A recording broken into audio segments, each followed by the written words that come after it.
The last thing Naomi left behind wasn't her wedding ring. It wasn't a letter. And it wasn't a goodbye. It was a secret. A secret she had protected for years. A secret she carried through threats, sleepless nights, and silent heartbreak. A secret she was willing to lose everything to keep alive. The night her husband chose another woman, Naomi walked out of the Kang mansion with only one suitcase in her hand. Everyone believed she was leaving with nothing. Everyone was wrong, because the most valuable thing she possessed had never been inside that mansion. And 2 days after her disappearance, the secret she fought so hard to protect finally found its way into the hands of the one man she never wanted to discover it this way. Her husband, Kang Seo-jun, the feared Korean Mafia boss. Now, the man who believed she had betrayed him, the man who was about to learn that the woman he sent away had been protecting far more than her own heart. Before we begin, tell me where you are watching from. Drop your city, state, or country in the comments. And if stories about betrayal, hidden truths, second chances, and powerful emotional revelations speak to you, subscribe to the channel. 7:32 p.m. Rain hammered against the black marble steps of the Kang Grand Mansion. From outside, the mansion looked like power itself. Tall iron gates, private gardens, luxury cars lined beneath the covered entrance. Guards dressed in black, standing so still they looked carved from stone. Every window glowed gold against the cold rain. But inside that mansion, the air was not warm. It was tense, heavy, the kind of silence that comes before something breaks. Naomi had not always lived behind guarded gates. Before Korea. Before the Kang name. Before servants lowered their heads when she passed, she was Naomi Carter from Atlanta, Georgia, the daughter of a single mother who cleaned offices at night and worked nursing shifts during the day just to keep food on the table. Naomi learned early that love was not always loud. Sometimes love was a tired woman coming home at 2 in the morning with swollen feet, still asking if her daughter had eaten. Her father had left when she was young. No funeral. No explanation. Just one day there. The next day gone. And because of that, Naomi grew up with one quiet promise buried deep inside her heart. If she ever had a child, that child would never wonder why their parent chose someone else. That promise shaped her. It made her gentle, but not weak. It made her careful, but not afraid. She studied hard, earned scholarships, learned languages, built a life out of discipline instead of privilege. English, Korean, Spanish, enough words to move between worlds, but never enough to make some people stop judging her before she spoke. She came to Seoul years later as a translator for a humanitarian foundation helping immigrant mothers, abandoned children, and women who had nowhere safe to go. That was where Kang Seo-jun first noticed her. Not at a party. Not in a luxury hotel. Not under bright cameras. He noticed her after a charity dinner had ended, when the rich guests were gone and the photographers had packed their lights. Naomi was still there, kneeling beside a frightened little boy, translating softly for his mother, promising them that someone would listen. Seo-jun had watched from across the room. Everyone else treated him like power. Naomi treated him like a man. That was why he fell for her. And that was why the Kang family feared her. Because Naomi had a way of making cold people remember they still had hearts. In the grand dining hall, a long table stretched beneath 3 crystal chandeliers. At the head of the table stood Kang Seo-jun, 38 years old, cold-eyed, perfectly dressed in a black suit, the most feared mafia boss in Seoul. Officially, he was the chairman of Kang Global Holdings. Hotels, shipping, casinos, security companies, luxury real estate. Unofficially, he controlled debts, loyalties, secrets, and men who never asked questions twice. People in Seoul lowered their voices when his name was mentioned. Politicians answered his calls. Business rivals smiled when he entered the room, then checked their exits when he turned away. But tonight, Kang Seo-jun was not facing a rival. He was facing his wife, Naomi Han, 32, beautiful, tired, and standing alone. She had not come to Korea looking for power. She had not come looking for the Kang family. And she had definitely not come looking for a man like Seo-jun. But love has a way of finding people before they understand the cost. When Naomi first met him, he rarely smiled. But he listened. Really listened. And for a woman who had spent most of her life being underestimated, that small thing had felt like safety. Years later, she now stood in his mansion, surrounded by his family, realizing that safety had become the most dangerous illusion of her life. Seo-jun placed a document on the table. The sound was soft, but it landed like a slap. Naomi looked down. Divorce agreement, residence removal, travel authorization cancellation, immediate separation. Her marriage reduced to signatures and stamped paper. Her name reduced to a problem the Kang family wanted removed. Seo-jun's voice was calm. Sign it. Naomi looked at him. For a moment, she said nothing. The rain outside filled the silence. Then she whispered, "Is this really what you want?" Seo-jun's jaw tightened. "I have made my decision." Across the table, Madame Kang watched without blinking. Seo-jun's mother was dressed in dark silk, her gray hair pinned perfectly, her expression cold enough to make servants lower their eyes. She had never accepted Naomi. Not truly. She smiled in public. She hosted charity dinners. She let the newspapers call Naomi the foreign jewel of the Kang household. But behind closed doors, Madame Kang treated her like a stain on the family name. Beside Madame Kang sat Kang Min-jae, Seo-jun's younger half-brother. Handsome. Careless. Always smiling like he knew secrets other people did not. He lifted his wine glass slightly, enjoying every second. And beside Seo-jun stood the woman everyone believed should have been his wife from the beginning. Yoon Si-ra. Elegant. Soft voice. Perfect Korean family background. Daughter of a powerful political household. She wore cream-colored silk and looked at Naomi with the kind of pity that was really victory in disguise. Naomi noticed her hand resting lightly on Seo-jun's arm.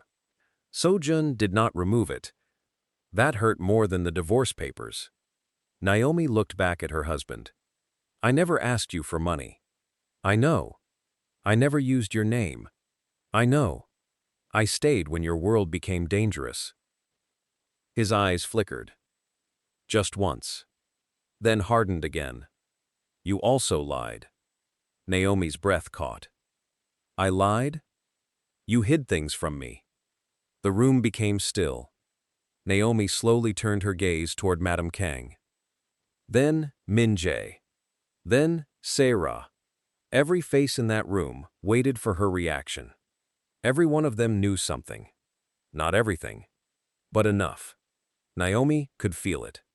There were words burning inside her throat. Words that could destroy the entire room. Words that could make Seo-jun understand why she had become quiet. Why she stopped attending family events. Why she changed her phone twice. Why she cried at night when she thought he was asleep. But there was one thing she knew.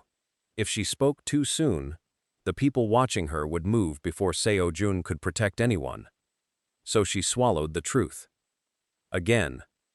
"What did I hide from you?" she asked softly. Seo-jun stared at her. "I was hoping you would tell me." Naomi gave a sad little smile. "You believed them before you asked me." His face tightened. Se-ra stepped closer to him. "Se-ra-jun, maybe we should not drag this out. This is already painful for everyone." Naomi looked at her. Painful for everyone. The words almost made her laugh. But she had learned that in rich families, the guilty often spoke with the softest voices. Seo-jun pushed the pen toward her. "Sign it, Naomi."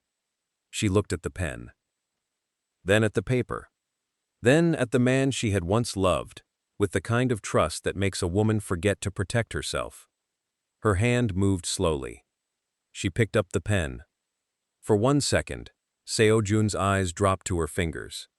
He remembered those hands. Holding his face after his father's funeral. Bandaging his shoulder after an attack he never reported to the police. Touching his chest in the dark and whispering, "You do not always have to be strong with me." For one brief second, he almost stopped her. Almost. But pride is a cruel prison. And Seo-jun had lived inside it too long. Naomi signed. Naomi Han Kang. Then she placed the pen down. "There," she whispered. "You have what you wanted." Min-jae leaned back in his chair. That was easier than expected. Seo-jun's eyes cut toward him. Min-jae smiled. "What?" "I only mean some women make scenes." Naomi did not look at him. She had learned not to react to men who enjoyed causing pain. She turned to leave. But Seo-jun spoke. "Naomi." She stopped. Her back was to him. The whole room waited. For one foolish second, something inside her hoped. Maybe he would ask her to stay. Maybe he would ask why her eyes looked so tired. Maybe he would finally see that she was not leaving like a woman defeated. She was leaving like a woman running out of time. Seo-jun stared at her back. His mouth opened.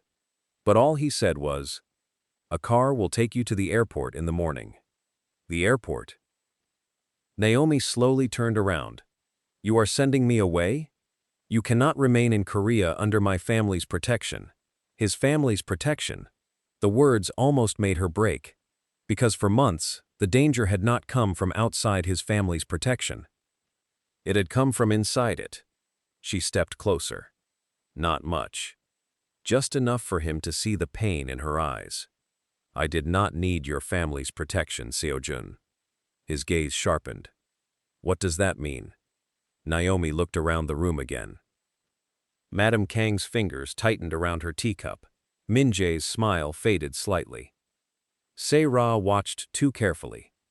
As Naomi passed Madame Kang, the older woman leaned forward and whispered just loud enough for her to hear. "Some secrets are safer buried." Naomi froze. Only for 1 second. Then she kept walking. Seo-jun noticed. But he did not understand. Not yet. Naomi reached the door. Seo-jun called after her again. "What secret?" Naomi turned back slowly. Every eye in the room was on her. Every dangerous person waited for one mistake. She looked at the man she had loved. The man who should have been her safest place. Then she said, "Ask the people you trust." The silence that followed was cold enough to cut skin. Seo-jun's face hardened. Madame Kang looked away. Min-jae took another sip of wine. Se-ra lowered her gaze, hiding something too close to a smile. Naomi walked out of the dining hall. No one followed her. Not even him. The servants in the hallway lowered their heads as she passed. Some out of respect. Some out of fear. One young maid looked like she wanted to cry. Naomi gave her a small smile. A final kindness, because she knew this house punished people for caring. When she reached the staircase, she paused. Behind her, she heard Se-ra's soft voice. "She will be fine. Women like her always know how to survive." Naomi closed her eyes. Women like her. That was what they had called her from the beginning. Not Naomi. Not daughter-in-law. Not wife. Women like her. She climbed the stairs slowly. Every step felt heavier than the last. Her bedroom was at the end of the west corridor. Once, Seo-jun had chosen it because it faced the garden. He said she liked morning light. Back then, he noticed things like that. Now, the room felt like a museum of someone else's happiness. Silk dresses still hung in the closet. Perfume bottles lined the vanity. A book lay open beside the bed. A cup of tea had gone cold near the window. Naomi stood in the doorway for a long moment. Then she locked the door. The moment the lock clicked, her face changed. The calm wife disappeared. The woman beneath her came alive. She moved quickly. Suitcase from under the bed. Documents from inside a loose floorboard. cash, from a sealed envelope behind the mirror. A second phone hidden inside a box of old scarves. She did not pack jewelry. She did not take designer clothes. She did not touch the expensive gifts Madame Kang had given her in public and insulted her for accepting in private. She packed only what mattered. Clothes, documents, medication, a small stuffed bear with one eye slightly loose, and a photograph torn in half. At 11:06 p.m., a soft knock came at her door. Naomi froze. Not because she was afraid of Seo-jun. She knew his knock. This one was different. 3 quiet taps. Then silence. She opened the door just enough. Mrs. Park stood outside. The oldest housekeeper in the mansion. 64 years old. Small frame. Sharp eyes. A woman who had served the Kang family for 27 years and learned that the richest houses often had the most buried bodies. Mrs. Park slipped inside and closed the door. "You cannot wait until morning." "They moved the plan?" Mrs. Park nodded. "I heard Mr. Min-jae on the phone." Naomi gripped the edge of the suitcase. "What did he say?" Mrs. Park's voice trembled. "He said once you reach the airport, the girl will be collected." For a moment, the room disappeared. Naomi could not hear the rain, could not feel her hands. The girl. Her girl. "No," Naomi whispered. Mrs. Park stepped closer. "You must leave tonight." "Is Lina safe?" "For now." For now. Those 2 words stabbed deeper than any insult in the dining hall. Naomi covered her mouth. Her daughter was 9 months old.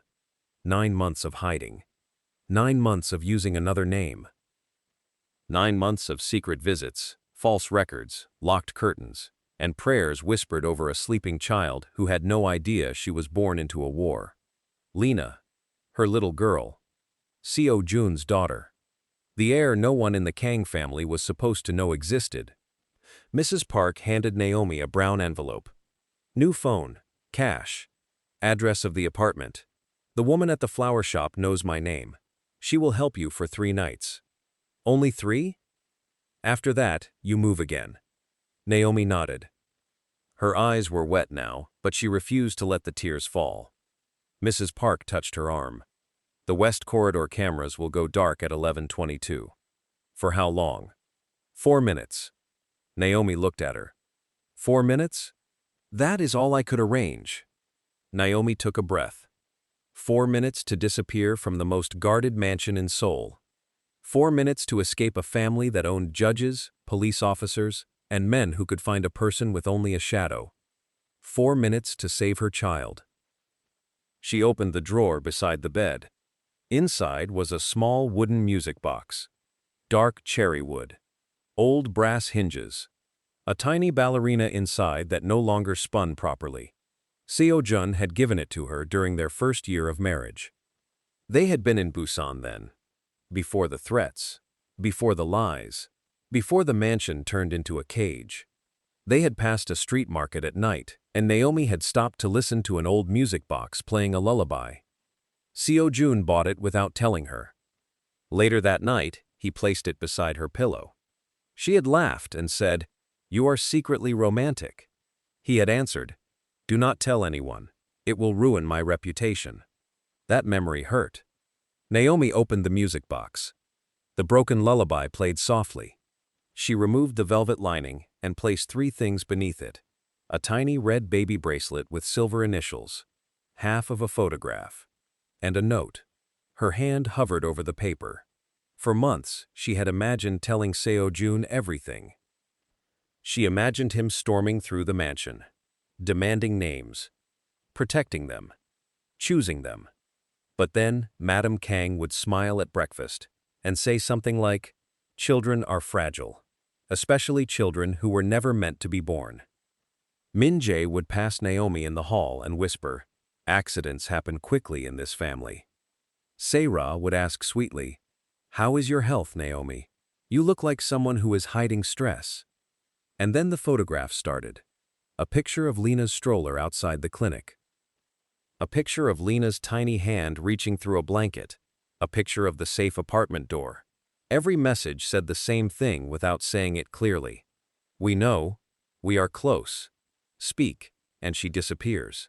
Naomi wrote the final note with shaking hands. If anything happens to me, protect her from your family. She folded it once, then again, then placed it inside the music box. Mrs. Park watched silently. Why leave it here? She asked. Naomi closed the lid. Because one day, he will regret what he did. Mrs. Park's eyes softened. And if he never does? Naomi looked toward the window. Rain slid down the glass, like tears the room refused to show. Then at least the truth will have somewhere to wait. At exactly 11:22 p.m., the West Corridor cameras went black. Mrs. Park opened the service door hidden behind the linen cabinet. Go. Naomi lifted her suitcase. Then stopped. She turned back toward the bedroom. Toward the bed she once shared with Seo-jun. Toward the closet where her clothes still smelled faintly of jasmine. Toward the life people thought she was desperate to keep. She whispered, "Goodbye." Then she followed Mrs. Park down the dark service staircase. The air was cold. The steps were narrow. Somewhere below, guards laughed near the kitchen entrance. Naomi held her breath. Mrs. Park moved ahead of her, carrying a basket of folded towels to disguise the escape. When they reached the garden corridor, the older woman stopped. A gray car waited beyond the side gate with its headlights off. Naomi turned to Mrs. Park. "Come with me." Mrs. Park shook her head. "I can help you better from inside." "They will find out." "Maybe. Then they will punish you." Mrs. Park smiled sadly. "I have already survived this family once." Naomi did not understand. Not fully. But there was no time to ask. She hugged the older woman quickly. "Thank you." Mrs. Park squeezed her hand. "Protect the child." Naomi nodded. Then she ran into the rain. Her suitcase bumped against the stone path. Her hair stuck to her face. Her heart beat so hard she could barely breathe. The gray car door opened. She climbed inside. The driver did not look back. The car pulled away from the Kang mansion without headlights. And from the shadow near the garden gate, someone watched. Yoon Se-ra stood under a black umbrella. Her cream-colored dress was hidden beneath a dark coat. Her face was calm. Too calm. She watched the gray car disappear down the private road. Then she took out her phone. "She left earlier than expected," Se-ra said. The voice on the other end was male. Angry. "How?" Mrs. Park helped her. A pause. "Does she have the child?" Se-ra's eyes narrowed. "No, not with her." "Then follow her." Se-ra smiled. "Of course." Another pause.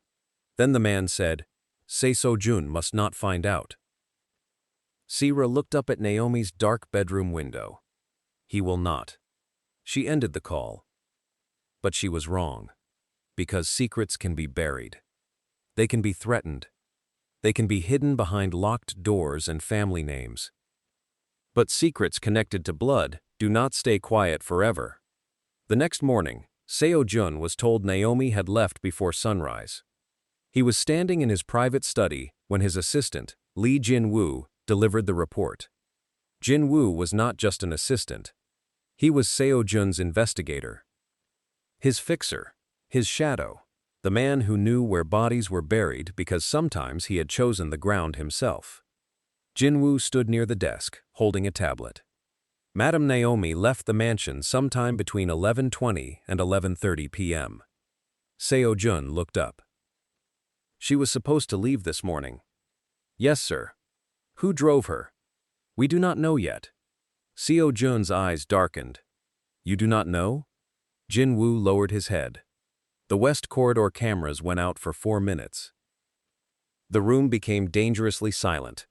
Seo-jun slowly stood. "Out?" "Yes, sir." "System failure?" "No." "Who had access?" Jin-woo hesitated. Seo-jun's voice dropped. "Say it." "Family-level access." Seo-jun stared at him. A small movement. Almost nothing. But Jinwoo had served him long enough to know when something inside his boss had shifted. At that moment, Kang Min-jae entered without knocking. "Brother, there you are." Seo-jun did not turn. Min-jae walked in smiling, holding a cup of coffee. "Mother says the engagement photographer is arriving at noon. Sera wants to choose the announcement portrait herself." Seo-jun said nothing. Min-jae looked at Jinwoo, then back at Seo-jun. "Is something wrong?" Jinwoo stayed silent. Seo-jun finally turned around. "Naomi left last night." Min-jae lifted his brows. "Did she? I thought she was being taken to the airport." "So did I." Min-jae shrugged. Maybe she was embarrassed. Women like that prefer dramatic exits. Seo-jun's eyes hardened. Women like what? The smile on Min-jae's face weakened. "I meant foreigners. Outsiders. You know what I mean." "No," Seo-jun said quietly. "Explain it." Min-jae laughed awkwardly. "Brother, do not be sensitive because of her. She is gone. That is good for the family."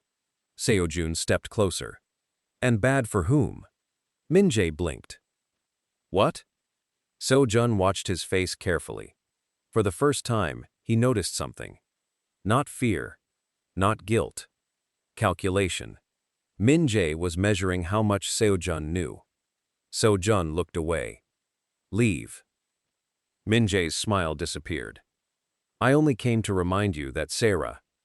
"I said leave." Min-jae lowered his cup. For a second, anger showed through his polished face. Then he bowed slightly. "As you wish." He left. Seo-jun waited until the door closed. Then he looked at Jinwoo. "Find out who blacked out the cameras." "Yes, sir." "And Naomi?" Jinwoo paused. "Do you want her brought back?" Seo-jun looked toward the rain-streaked window. His answer came too slowly. "No." Jinwoo looked surprised. Seo-jun continued. "Not yet. First, find out why she ran." Jinwoo nodded. But Seo-jun already knew one thing. Naomi had not run because of the divorce. She had signed the papers without begging, without screaming, without asking for anything. A woman who only wanted money would have fought. A woman who wanted revenge would have stayed long enough to damage him. Naomi had done neither. She had disappeared like someone being hunted, and that thought stayed in Seo-jun's mind all day. At breakfast, the family behaved as if nothing had happened. Madam Kang sat at the head of the table, drinking tea with perfect posture. Sera sat beside Seo-jun, smiling softly. Min-jae scrolled through his phone. The empty chair across from Seo-jun looked louder than everyone in the room. Naomi's chair. She used to sit there every morning. Quietly. Tea without sugar. Toast she rarely finished. A book beside her plate. Sometimes she would look up and catch Seo-jun staring. She would smile. Not loudly, just enough to remind him that someone in the house still saw him as a man and not a weapon. Seo-jun hated remembering that. Sera touched his sleeve. "Seo-jun?" He looked at her hand. "What?" "The photographer will arrive soon. I chose 3 dresses. You can decide which one looks best beside you." Seo-jun stared at her. "Beside you?" The phrase felt wrong. Too soon. Too clean. Like Naomi had been removed from the story before her blood had even dried. He pulled his arm away. "Cancel it." Sera's smile froze. Madam Kang set down her teacup. "Do not embarrass this family." Seo-jun looked at his mother. "I am not taking engagement photos 2 days after my wife left." Former wife. The correction came sharp. Seo-jun's eyes moved to her. Madam Kang did not flinch. "She signed the papers. She was still my wife when she walked out of this house. She was never right for you." The room went still. Seo-jun leaned back slowly. "And Sera is?" Madam Kang's voice softened. "Sera understands our world. Naomi did too." Seo-jun thought. Maybe too well. But he said nothing. He stood. Seo reached for him again. "Where are you going?" Seo-jun looked toward the staircase. To Naomi's room. Madame Kang's face changed. Just slightly. But Seo-jun saw it. Fear. Small. Quick. Hidden. But there. "Why?" she asked. Seo-jun did not answer. He walked out. The hallway to Naomi's room felt different now. On the walls were family portraits of men who built the Kang Empire with money, violence, and silence. Seo-jun had grown up believing family was survival. Blood first. Outsiders last. But as he walked toward his wife's room, he wondered how many times those words had been used to hide evil. Naomi's door was closed. He stood outside it for several seconds. Then he opened it. The room still carried her scent. Jasmine. Rain. Something warm beneath all the cold. The bed was made. The vanity cleared. The curtains half open. For a moment, Seo-jun stood there like a stranger, entering a place he had no right to touch. Then he began searching. Not wildly. Carefully. Drawer by drawer. Shelf by shelf. He did not know what he was looking for. Only that Naomi had left too cleanly. Too quietly. A woman like her would have left something behind. Not by accident. By choice. He opened the closet. Most of her clothes were gone. But at the back, behind 3 winter coats, he noticed a scratch on the wooden panel. Thin. Fresh. Almost invisible. Seo-jun bent down. His finger traced the mark. There was a seam. A hidden compartment. His pulse slowed. He pressed the edge. Click. The panel opened. Inside sat a small wooden music box. Seo-jun stared at it. For a moment, he was no longer the head of the Kang family. He was a man in Busan, walking through a street market with his new wife. Naomi laughing beside him. Naomi stopping to listen to an old lullaby. Naomi saying, "Old things remember what people forget." He had forgotten. The box had not. Seo-jun lifted it carefully. The wood was cold in his hands. He placed it on the bed, then opened the lid. A broken lullaby began to play. Soft. Uneven. Almost like it was trying to speak. Inside the box, nothing looked unusual at first. A faded ribbon. An old coin. A pressed flower. Then Seo-jun noticed the velvet lining. One corner was loose. He pulled it back. A tiny red bracelet fell out and rolled across the blanket. Seo-jun froze. He picked it up slowly. It was too small for a woman. Too small for a child old enough to walk. It was a baby bracelet. Red thread. Silver plate. 2 engraved initials. L.K. His fingers tightened around it. Beneath the bracelet was half of a photograph. Only the lower part remained. A woman's hand. A baby's blanket. The corner of a hospital bed. Seo-jun stared at it. His breathing changed. Then he saw the note. Folded once. Hidden flat against the bottom of the box. He opened it. Naomi's handwriting. Small. Careful. The kind of handwriting he used to tease her about. "Too neat," he had said. "Like you are afraid the paper will misunderstand you." Now the words looked like they had been written by someone running out of time. "If anything happens to me, protect her from your family." Seo-jun read it again. Then again. "Protect her. From your family. Not from enemies. Not from rivals. Not from the police. From your family." The music box continued playing. Seo-jun sat slowly on the edge of the bed. His face had gone pale. For the first time in years, the most feared mafia boss in Seoul looked completely lost. There was someone. A girl. A child. Someone Naomi had protected. Someone connected to him strongly enough to be hidden in his wife's music box. His mind moved fast. Too fast. The oversized coats Naomi wore last year. The months she refused to attend public events. The private doctor visits. The way she stopped sleeping beside him for a while and said she needed space. The way his mother suddenly became obsessed with removing her. The way Min-jae started joking about heirs. The way Sarah asked him casually whether Naomi had any family left in America. All those small things. All those signs. He had seen them. And ignored them. The door opened behind him. Mrs. Park stood there with fresh towels in her arms. The moment she saw the music box, the towels slipped from her hands. Seo-jun turned slowly. His voice was quiet. Too quiet. "Tell me." Mrs. Park's lips trembled. "Sir." He held up the bracelet. "What is this?" She looked toward the hallway. Fear filled her face. Not fear of him. Fear of who might be listening. Seo-jun stood. "Close the door." Mrs. Park did. He walked toward her. "Tell me what Naomi was protecting." Mrs. Park's eyes filled with tears. "I cannot." Seo-jun's gaze hardened. "You have served this family for 27 years. Do not lie to me now." "I am not lying."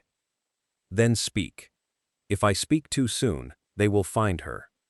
Seo-jun froze. "Find who?" Mrs. Park covered her mouth. A tear slipped down her cheek. Seo-jun took one slow step closer. "Mrs. Park." The older woman looked up at him and whispered the sentence that changed everything. "The child your wife nearly died to protect." Seo-jun did not move. The rain struck the window. The music box played its broken lullaby, and somewhere far from the mansion, Naomi held her daughter close, not knowing the secret had finally begun to wake. Across Seoul, in a narrow apartment above an old flower shop, Naomi Han sat on the floor with a sleeping baby against her chest. The apartment was small. Too small for a woman who had once lived in the Kang Grand Mansion. The walls were pale yellow. The heater clicked strangely every few minutes. Rain leaked near the kitchen window and collected in a plastic bowl on the floor. There were no marble floors, no chandeliers, no guards, no servants. Only one mattress, one suitcase, a small table, and a crib pushed against the wall, with a white blanket folded neatly inside. But to Naomi, that tiny apartment felt safer than the mansion ever had, because here, at least for the moment, her daughter was breathing. Lina slept with one tiny fist curled against Naomi's blouse. 9 months old. Soft curls. Warm cheeks. A small birthmark near her left wrist. The only person in the world Naomi would burn everything for. Naomi looked down at her daughter and whispered, "You are safe, my love." But even as she said it, she knew it was not fully true. Lina was hidden. Not safe. There was a difference. A woman in her 40s stepped out from the small kitchen carrying a cup of tea. Her name was Grace Miller, Naomi's old friend from Atlanta, a former nurse who had married a Korean pastor years earlier and stayed in Seoul after her husband died. Grace had known Naomi before the mansion, before Seo-jun, before silk dresses and guarded hallways. She knew the version of Naomi who used to braid her hair on Sunday mornings, volunteer at shelters, and laugh so loudly people turned to stare. That version had become quieter over the years. But Grace still saw her. "You need to sleep," Grace said. Naomi shook her head. "I cannot. You have not slept properly in 2 days." Naomi looked toward the window. The street below was wet and quiet. A delivery scooter passed. Then silence again. "I keep thinking they will find us." Grace set the tea beside her. "Who?" Naomi did not answer. Grace sat across from her. "Naomi." Naomi closed her eyes. "His family." Grace's face tightened. "Then tell him." Naomi's eyes opened. "No. He is her father. He is also their son, their brother, their blood. And you think he would let them hurt his own child?" Naomi's smile was sad. "I once thought he would never let them hurt me." Grace had no answer for that. Lina stirred in Naomi's arms. Naomi kissed her forehead. I tried to tell him once. Grace leaned closer. When? The night after Lina was born. Naomi looked down, remembering. The private clinic, the dim room, her body weak from labor, Mrs. Park crying beside the bed, Lina wrapped in a blanket against her chest. Naomi had asked for Seo-jun. She had begged Mrs. Park to call him, but before the call could be made, Madam Kang arrived. Not with flowers, not with joy, with 2 men and a lawyer. Madam Kang looked at the newborn baby once, only once. Then said, "This child must never carry the Kang name." Naomi had held Lina tighter.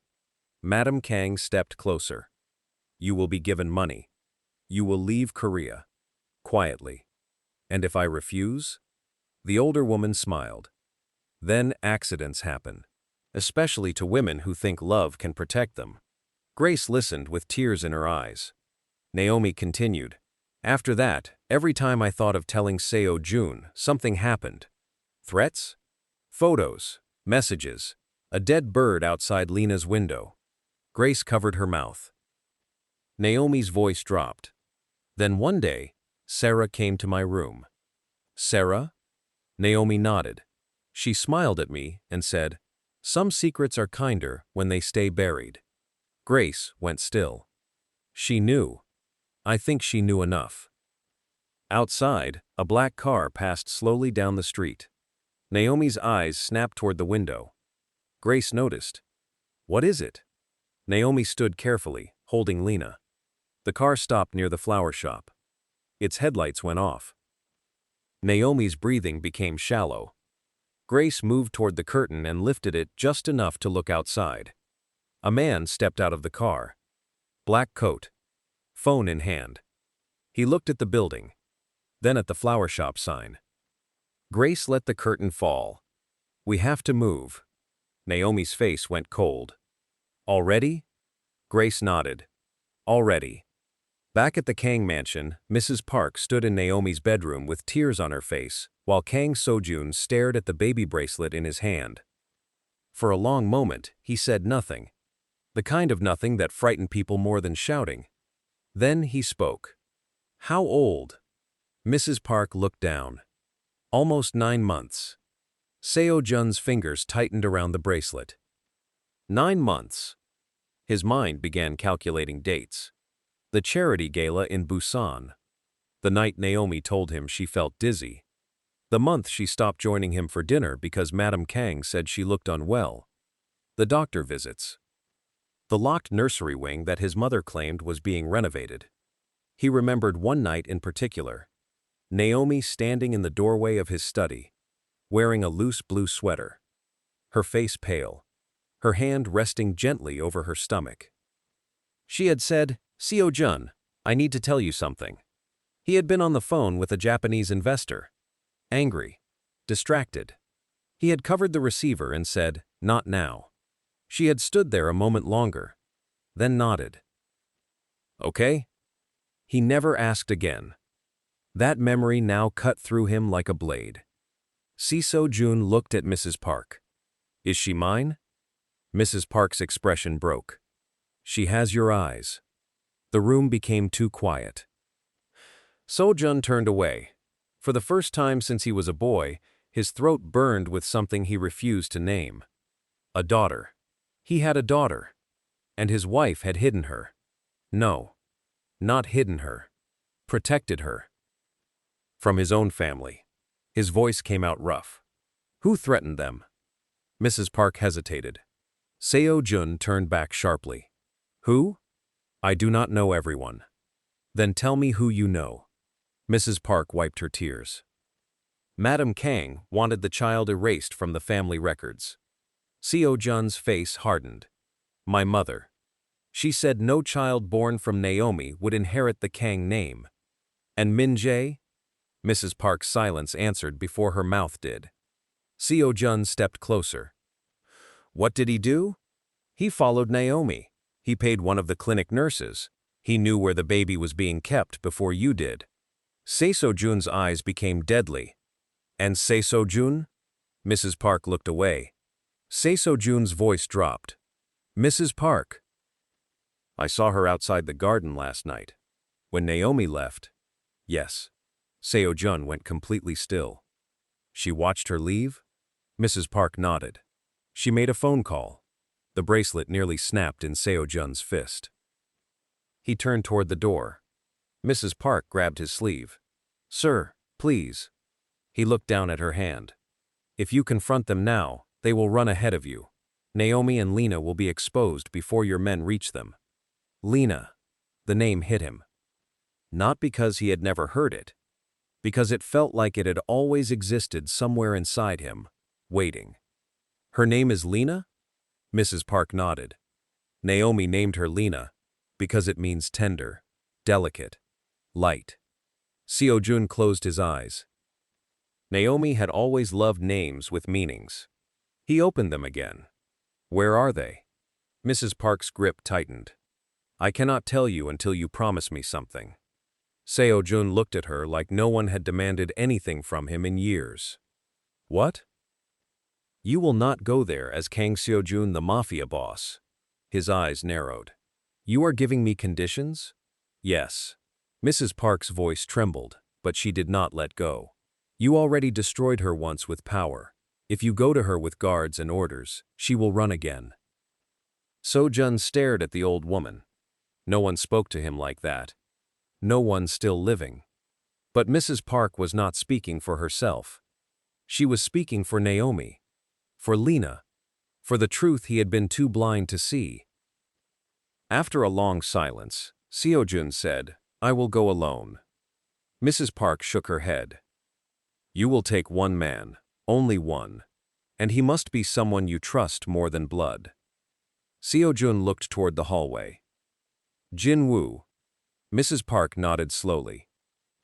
Then listen carefully. Before she could say more, footsteps approached outside the door. Mrs. Park stepped back. Seo-jun slipped the bracelet, photo, and note into his inner jacket pocket. The door opened. Yoon Se-ra stood there. She smiled softly. Seo-jun, your mother is looking for you. His face was unreadable. Seo-ra looked at Mrs. Park, then at the open music box on the bed. Her smile faltered for less than a second. But Seo-jun saw it. What are you doing here?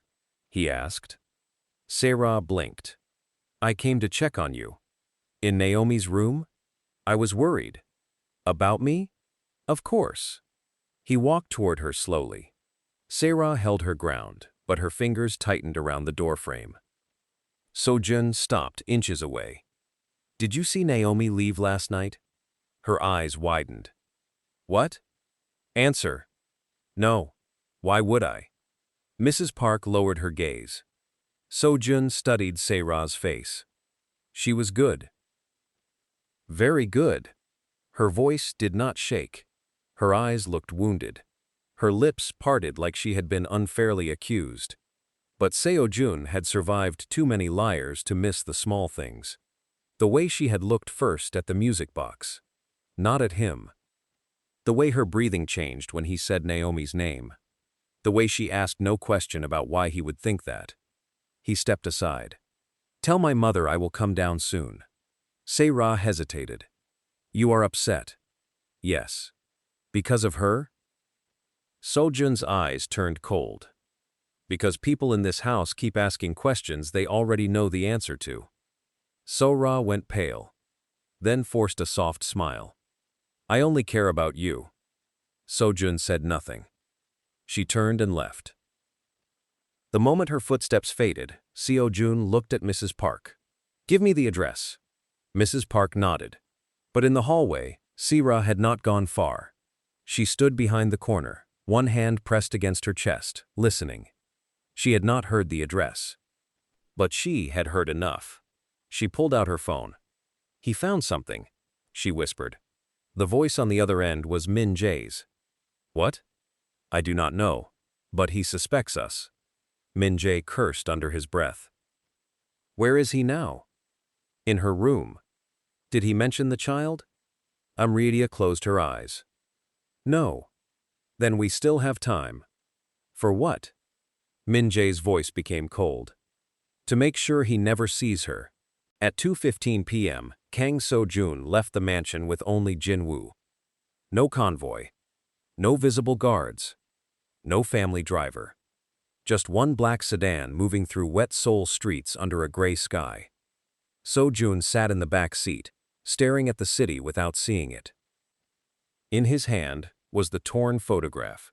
A woman's hand. A baby blanket. A hospital bed. Only half the image. Enough to torture him. Not enough to answer him. Jin-woo drove in silence. After 20 minutes, he spoke. Boss. Seo-jun did not look up. What? If Madame Kang is involved, this will not be simple. Seo-jun's mouth tightened. Nothing in this family has ever been simple. She controls old loyalties. Doctors. Lawyers. Your father's people. I know. And Min Jae controls the younger men. Seo-jun looked at him then. You are telling me I may not control my own house. Jin-woo's eyes remained on the road. I am telling you, the house may have been divided long before today. Seo-jun looked back at the photo. That was the part that made his stomach turn. Naomi had lived in that division. Slept inside it. Smiled through it. Protected their child from it. And he had called her distant. Secretive. Ungrateful. The car stopped at a red light. A woman crossed the street holding a baby under a yellow umbrella. Seo-jun watched them until they disappeared. His voice came quietly. She asked me to listen once. Jin-woo glanced at the mirror. Seo-jun continued, almost to himself. I told her I was busy. Jin-woo said nothing. Seo-jun folded the photo carefully. I was always busy. The light turned green. They drove on. When they reached the flower shop address, something felt wrong immediately. The shop sign was turned off. The door was slightly open. Flowers lay scattered near the entrance. Jin-woo reached into his jacket. Seo-jun stepped out before the car fully stopped. Boss. Seo-jun raised a hand. They entered quietly. The flower shop smelled of wet stems and broken glass. A vase had shattered on the floor. A chair was overturned. Behind the counter, an older Korean woman was sitting on the ground, holding a cloth against her forehead. Jin-woo rushed to her. Seo-jun looked toward the stairs. Naomi. No answer. He climbed the stairs fast. Second floor. Small hallway. Apartment door open. Inside, the room was empty. A cup of tea still steaming on the table. Baby blanket on the floor. One drawer pulled open. A tiny sock near the mattress. Seo-jun picked it up slowly. His hand trembled. Jin-woo entered behind him. They were here recently. Seo-jun walked toward the crib. Empty. For a moment, all the air left the room. He turned sharply. Find them. Jin-woo was already checking the windows. No signs of blood, no struggle inside the apartment. Seo-jun looked at the tea. Still hot. They left minutes ago. Jin-woo's phone buzzed. He answered. Listened. Then his face changed. What? Seo-jun asked. Jin-woo lowered the phone. There was a black car parked outside 20 minutes ago. Witness says 2 men entered the shop. A woman and a baby left through the rear alley with another woman. Seo-jun's eyes sharpened. Naomi escaped. Maybe. Where does the alley lead? Jin-woo moved to the window. 3 exits. Market Road, subway entrance, church courtyard. Seo-jun looked around the room again. Naomi had left fast. But not blindly. There had to be something. A sign. A clue. She knew how to leave messages. He searched the table. The drawer. The mattress. Then he saw it. On the windowsill. Traced into the dust with one finger, were 3 letters. B. S. C. Jin-woo frowned. What does that mean? Seo-jun stared at it. Then remembered. Naomi once told him about a place Grace used to volunteer. A small shelter near the old Catholic cathedral. Bluestone Center. B.S. C. His heart began beating faster. She is going to the shelter. Jin-woo nodded. Then we move now. But before they could leave, Seo-jun's phone rang. Unknown number. He answered. For 3 seconds, no one spoke. Then a man's voice said, "Stop looking." Seo-jun's face went still. "Who is this?" "You threw her away. Keep it that way." Seo-jun's grip tightened around the phone. "Where is my wife?" The voice laughed softly. "Your wife? Interesting. She became your wife again very quickly." Seo-jun's eyes darkened. "You have one chance to tell me who you are." "No, Kang Seo-jun. You have one chance to listen." A pause. Then the man said, "If you go near the child, we will bury mother and daughter before sunset." The line went dead. Jin-woo watched Seo-jun carefully. "What did they say?" Seo-jun placed the phone in his pocket. His voice was calm now. Too calm. "They know I found out." "Then we need more men." "No, boss. No convoy. No noise. If we move like an army, they will panic and strike." Jin-woo nodded once. "Then we move like ghosts." Seo-jun looked at the tiny sock in his hand. For the first time in his life, power felt useless. He owned men, weapons, buildings, judges, but none of it could undo the fact that his daughter was somewhere in Seoul being hunted by people with his last name. Meanwhile, Naomi ran through the back streets with Lina pressed against her chest. Grace ran beside her, breathless, carrying the emergency bag. The rain had stopped, but the streets still shone under the cloudy afternoon. Naomi kept Lina's face hidden beneath a blanket. The baby whimpered. Naomi whispered, "I know, my love. I know. Just a little longer." Grace looked behind them. "I think we lost them." Naomi did not slow down. "No, we did not." They turned into a narrow alley behind a row of closed restaurants. A motorbike passed at the far end. Then a black car appeared. Naomi stopped. Grace grabbed her arm. 2 men stepped out. Not Seo-jun's men. Naomi knew the difference. Seo-jun's men moved with discipline. These men moved with hunger. One of them smiled. Mrs. Kang. Naomi held Lina tighter. "I am not Mrs. Kang anymore." The man tilted his head. "Then this should be easier." Grace stepped in front of Naomi. "You touch them, and I swear." The man slapped Grace hard across the face. Grace fell against the wall. Naomi screamed. Lina began crying. The man reached for the blanket. Naomi stepped back. "Do not touch my child." The man smiled wider. "So it is true." Naomi's blood ran cold. Behind her, footsteps sounded from the other side of the alley. Another man. They were trapped. Naomi looked left. A locked service door. Right. Stacked crates. Ahead. 2 men. Behind. 1 man. Grace struggled to stand. The first man pulled out his phone. "We have them." Naomi's mind raced. There was no way out. Then a black sedan screeched to a stop at the alley entrance. The men turned. The rear door opened. Kang Seo-jun stepped out. No guards. No convoy. Just him. Black coat. Cold eyes. The alley went silent. Naomi froze. For one terrifying second, all she could do was stare. Seo-jun looked at her.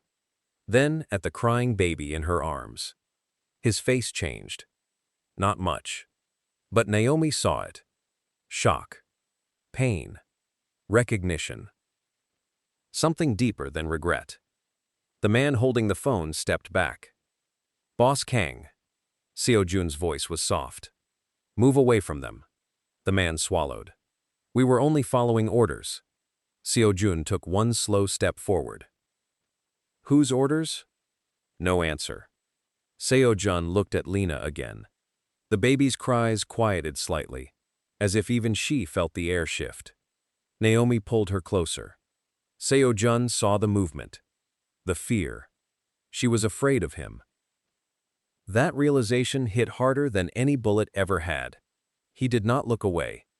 Naomi. Her voice shook. Do not come closer. Seo-jun stopped immediately. That one command froze him more than any weapon could have. The men in the alley exchanged glances. One reached slowly into his jacket.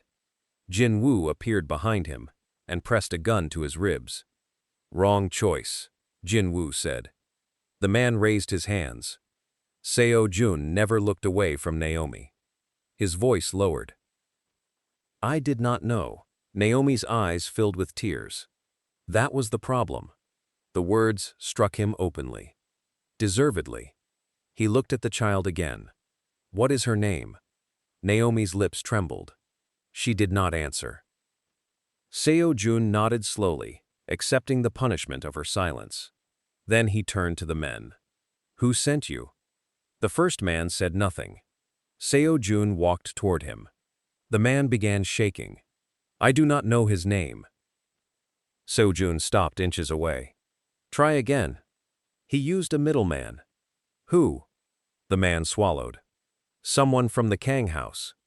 Naomi closed her eyes. Grace slowly stood, one hand on her bruised cheek. Seo-jun's face became terrifyingly still. Which one? The man looked at Naomi, then at the baby, then at Seo-jun. If I say it, I am dead. Seo-jun leaned closer. If you do not say it, you will wish you were. Before the man could answer, a gunshot cracked through the alley. The man jerked backward and collapsed. Naomi screamed. Seo-jun spun around. At the far end of the alley, a shooter in a motorcycle helmet lowered his weapon. Jin-woo fired once. The shooter ducked behind the corner and vanished. The remaining men panicked. Jin-woo took them down quickly. Seo-jun rushed toward Naomi, then stopped again when she flinched. His hands lifted slightly. I will not touch you. Lina cried harder. Naomi pressed her face to the baby's head. Seo-jun looked at them both, and something inside him broke quietly. Not dramatically, not loudly, quietly. The way strong men break when they realize their strength failed the only people who needed it. Jin-woo checked the fallen man. Dead. Seo-jun's jaw tightened. They silenced him. Jin-woo looked toward the alley exit. Which means he knew the name. Naomi's voice was barely a whisper. Now do you understand? Seo-jun turned to her. She looked at him with tears in her eyes. Not weak tears. Angry tears. Exhausted tears. You thought I was hiding something from you because I betrayed you. Her voice shook. I was hiding because the people inside your house wanted my daughter gone. Seo-jun said nothing. Naomi stepped closer, still holding Lina. And when I begged you to listen, you were too busy protecting the family name to protect your own family. The alley went silent. Seo-jun lowered his eyes. For the first time in his life, Kang Seo-jun had no defense, no excuse, no command that could erase what she said. Only the truth. And the truth was heavier than anything he had ever carried. He looked at Lina. Then at Naomi. Let me protect you now. Naomi laughed once. Broken. Bitter. Now? Seo-jun accepted it. Yes. Grace stepped beside Naomi. You need to decide fast. Whoever sent that shooter knows this location. Jin-woo nodded. She is right. We have maybe 5 minutes. Naomi looked at Seo-jun. Every part of her wanted to run. Every memory told her not to trust him. But Lina was crying. Grace was bleeding. A man had just been killed in front of them, and the people hunting her were no longer hiding behind whispers. Seo-jun looked at her. No pride now. No anger. Only fear. A father's fear. A father's fear. A husband's regret. A dangerous man finally seeing the war that had been happening inside his own home. Naomi took one breath, then another. If I go with you, she said, you do not take us to the mansion. Seo-jun nodded immediately. No mansion. You do not tell your mother. No. You do not trust Se-ra. His eyes sharpened. I already do not. Naomi studied him. And Min-jae? Seo-jun's silence was answer enough. Naomi looked down at Lina. The baby's tiny hand clutched her blouse. Then Naomi whispered, "Her name is Lina." Seo-jun closed his eyes. Just for a second. When he opened them, they were wet. He did not cry. Not fully. But the emotion was there. Raw. Visible. Human. Lina, he repeated. The name sounded strange in his mouth. Sacred. He looked at the child he had never held. His daughter. His blood. His greatest failure. And possibly the only innocent thing left in the Kang family. Jinwoo opened the car door. "We need to move." Naomi walked toward the car slowly. Seo-jun stepped aside, giving her space. As she passed him, Lina turned her little face toward him. For one brief second, her dark eyes met his. Seo-jun stopped breathing. For one brief. She had his eyes. Mrs. Park had been right. Naomi entered the car. Grace followed. Seo-jun stood outside for half a second longer, staring down the alley where the dead man lay. Then he looked at Jinwoo. "Find the shooter." "Yes, boss." "And lock down every exit from the mansion."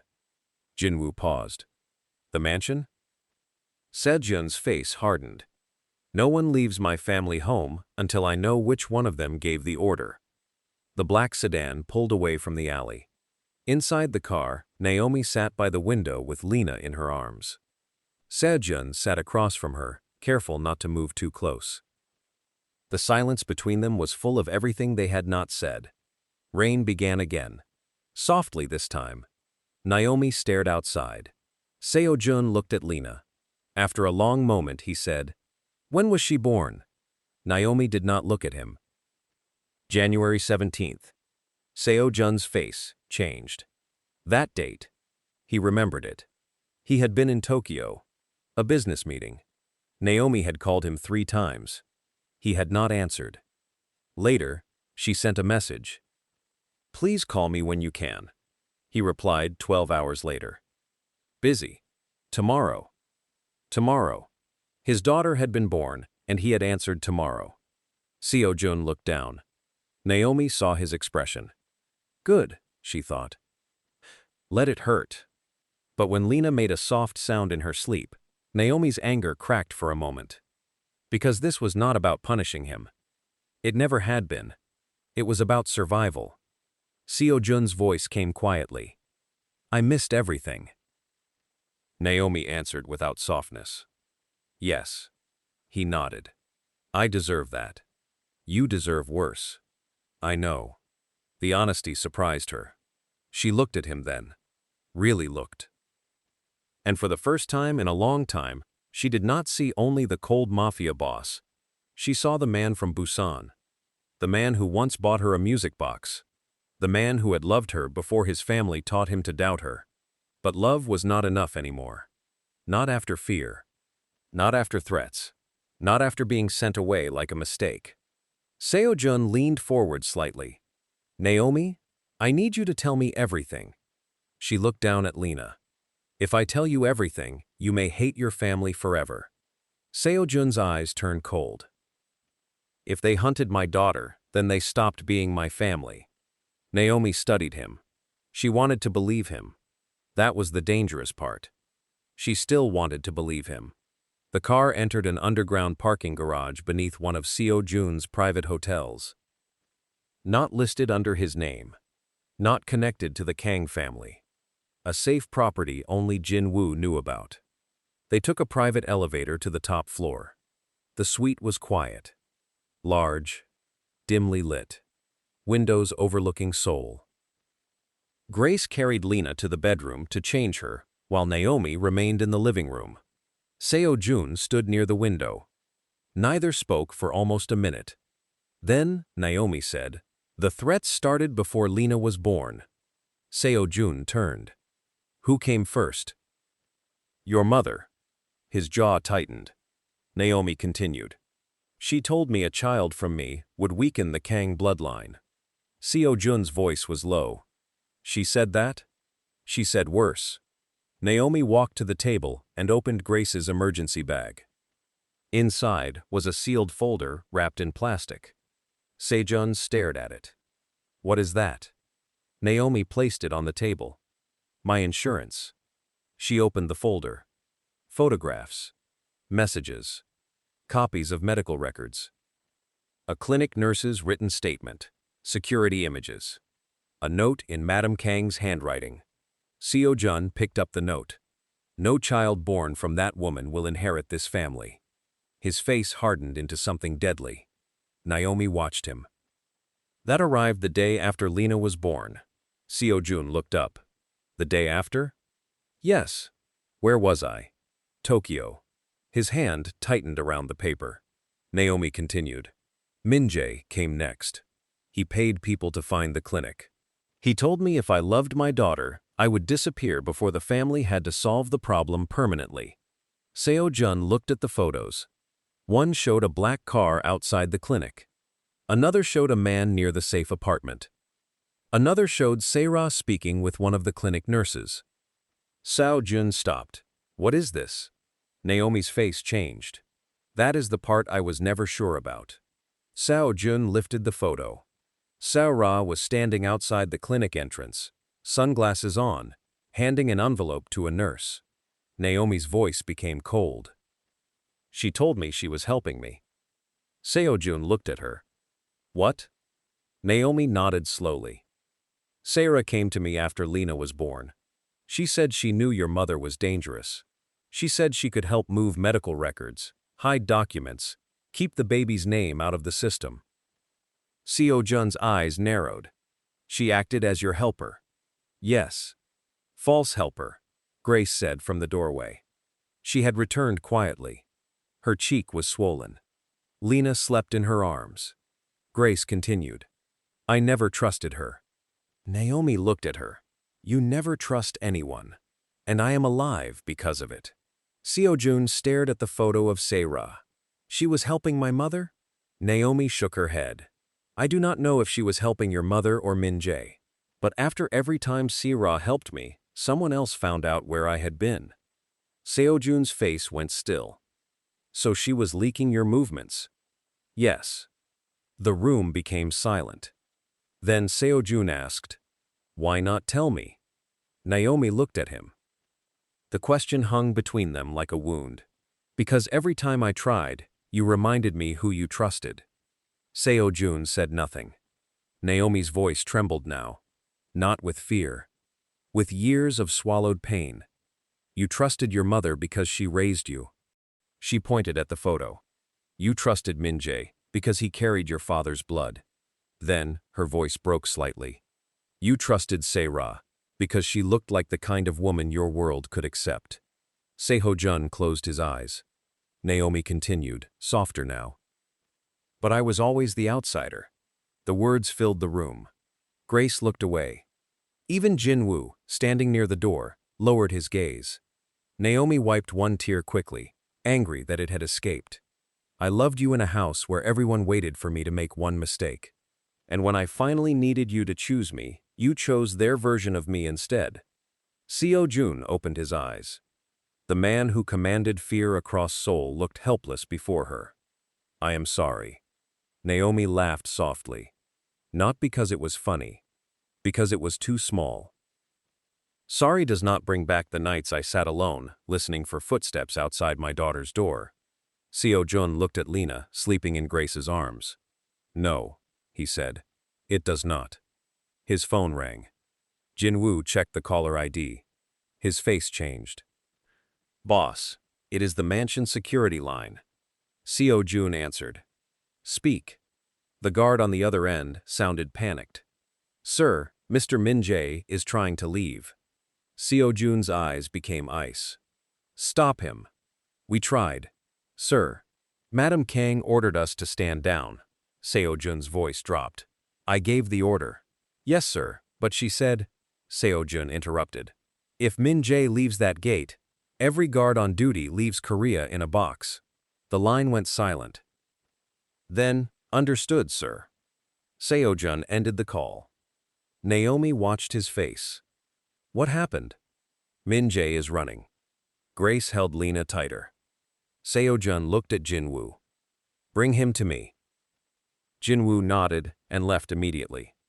Naomi stood. No. Seo-jun looked at her. What? You cannot bring him here. He knows something. And if he followed Jin-woo back?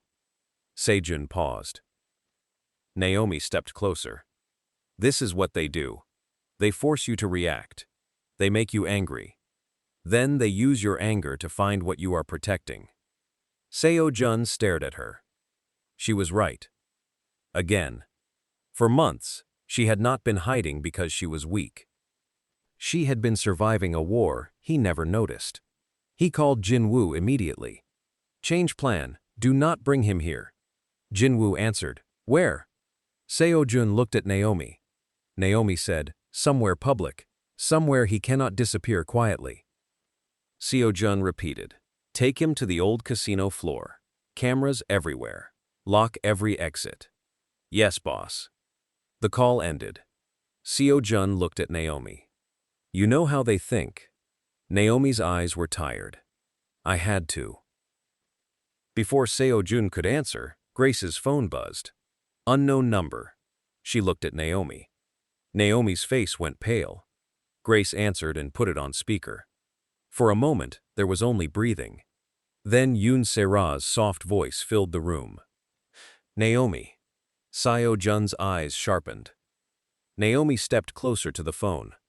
Seo-jun sighed gently. I know you are with him. Naomi said nothing.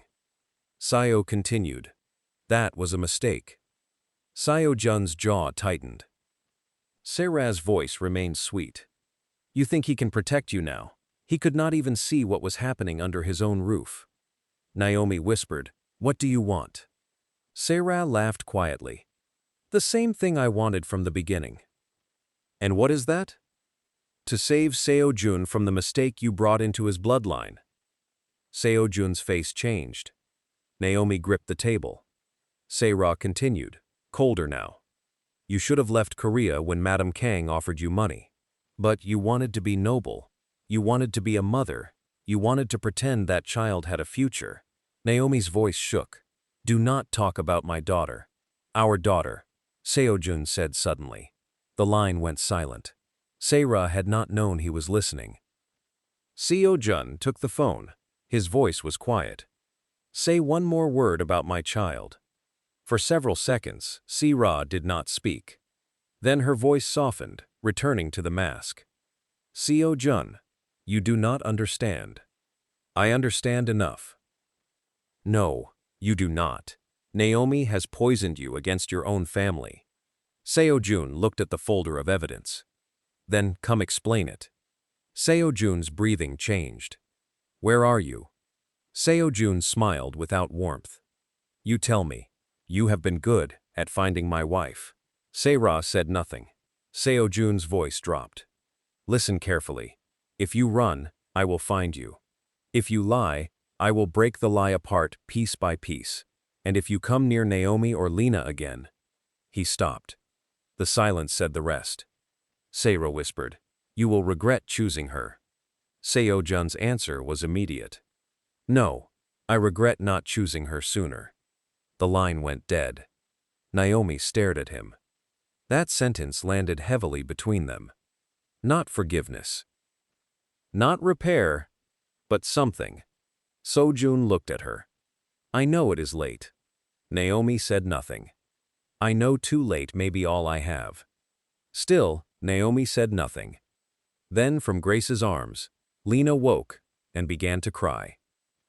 Naomi moved immediately. Grace handed her the baby. Naomi rocked her gently. Seo-jun watched from a distance.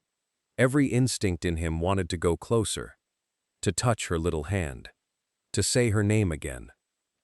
But he stayed where he was, because fatherhood was not something he could claim with blood alone. He would have to earn the right to come near the child Naomi had protected without him. Naomi saw him watching. After a long pause, she said, Do you want to see her? Seo-jun froze. The question hit him harder than he expected. Yes, he whispered. Naomi stepped closer, but not too close. She turned Lina slightly. Seo-jun looked at his daughter's face.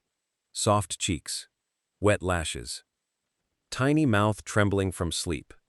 His eyes, Naomi's nose, a small birthmark near her left wrist. Seo-jun's hand lifted slightly, then stopped. Naomi noticed. You can touch her hand. His face tightened. Are you sure?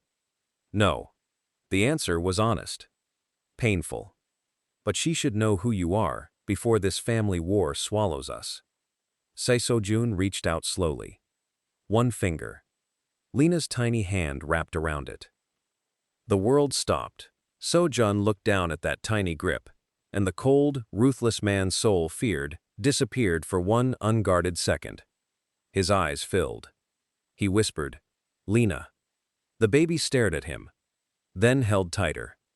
Naomi looked away, because seeing him like that hurt in a different way. It showed her the life they could have had if he had listened. The quiet moment lasted only a few seconds. Then Jin-woo called. Seo-jun answered without pulling his finger from Lina's hand. What? Jin-woo's voice was tense. We have Min-jae. Seo-jun's face hardened. And? He is not alone. Who is with him? Jin-woo paused. Madam Kang. Naomi's body went still.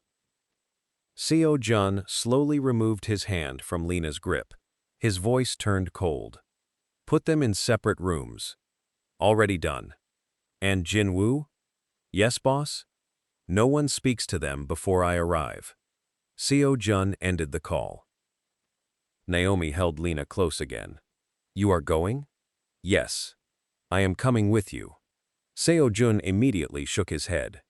No. Naomi's eyes flashed. You do not get to decide where I go anymore. Seo-jun paused. She was right. Naomi continued. For months, they used my fear to control me. I am done hiding while they tell the story. Grace stepped forward. Naomi? Naomi looked at her. I need to hear them say it. Seo-jun studied her face. There was fear there, but also fire. The woman he had mistaken for fragile was standing in front of him like someone who had survived too much to keep kneeling. He nodded once. Then we go together. Grace looked down at Lina. And the baby? Naomi looked at her daughter. Seo-jun spoke quietly. Grace stays here with Lina. I will leave 2 men outside, not Kang family men. Jin-woo's personal men. Naomi hesitated. Grace nodded. I will protect her. Naomi kissed Lina's forehead. My light, she whispered. Mama will come back. Lina touched her mother's face. Naomi closed her eyes for a second, then handed her to Grace. Seo-jun watched the pain in that gesture. A mother leaving her child to confront the people who wanted her erased. He had caused this. His blindness. His pride. His loyalty to the wrong blood. Now he would walk into the war Naomi had been fighting alone.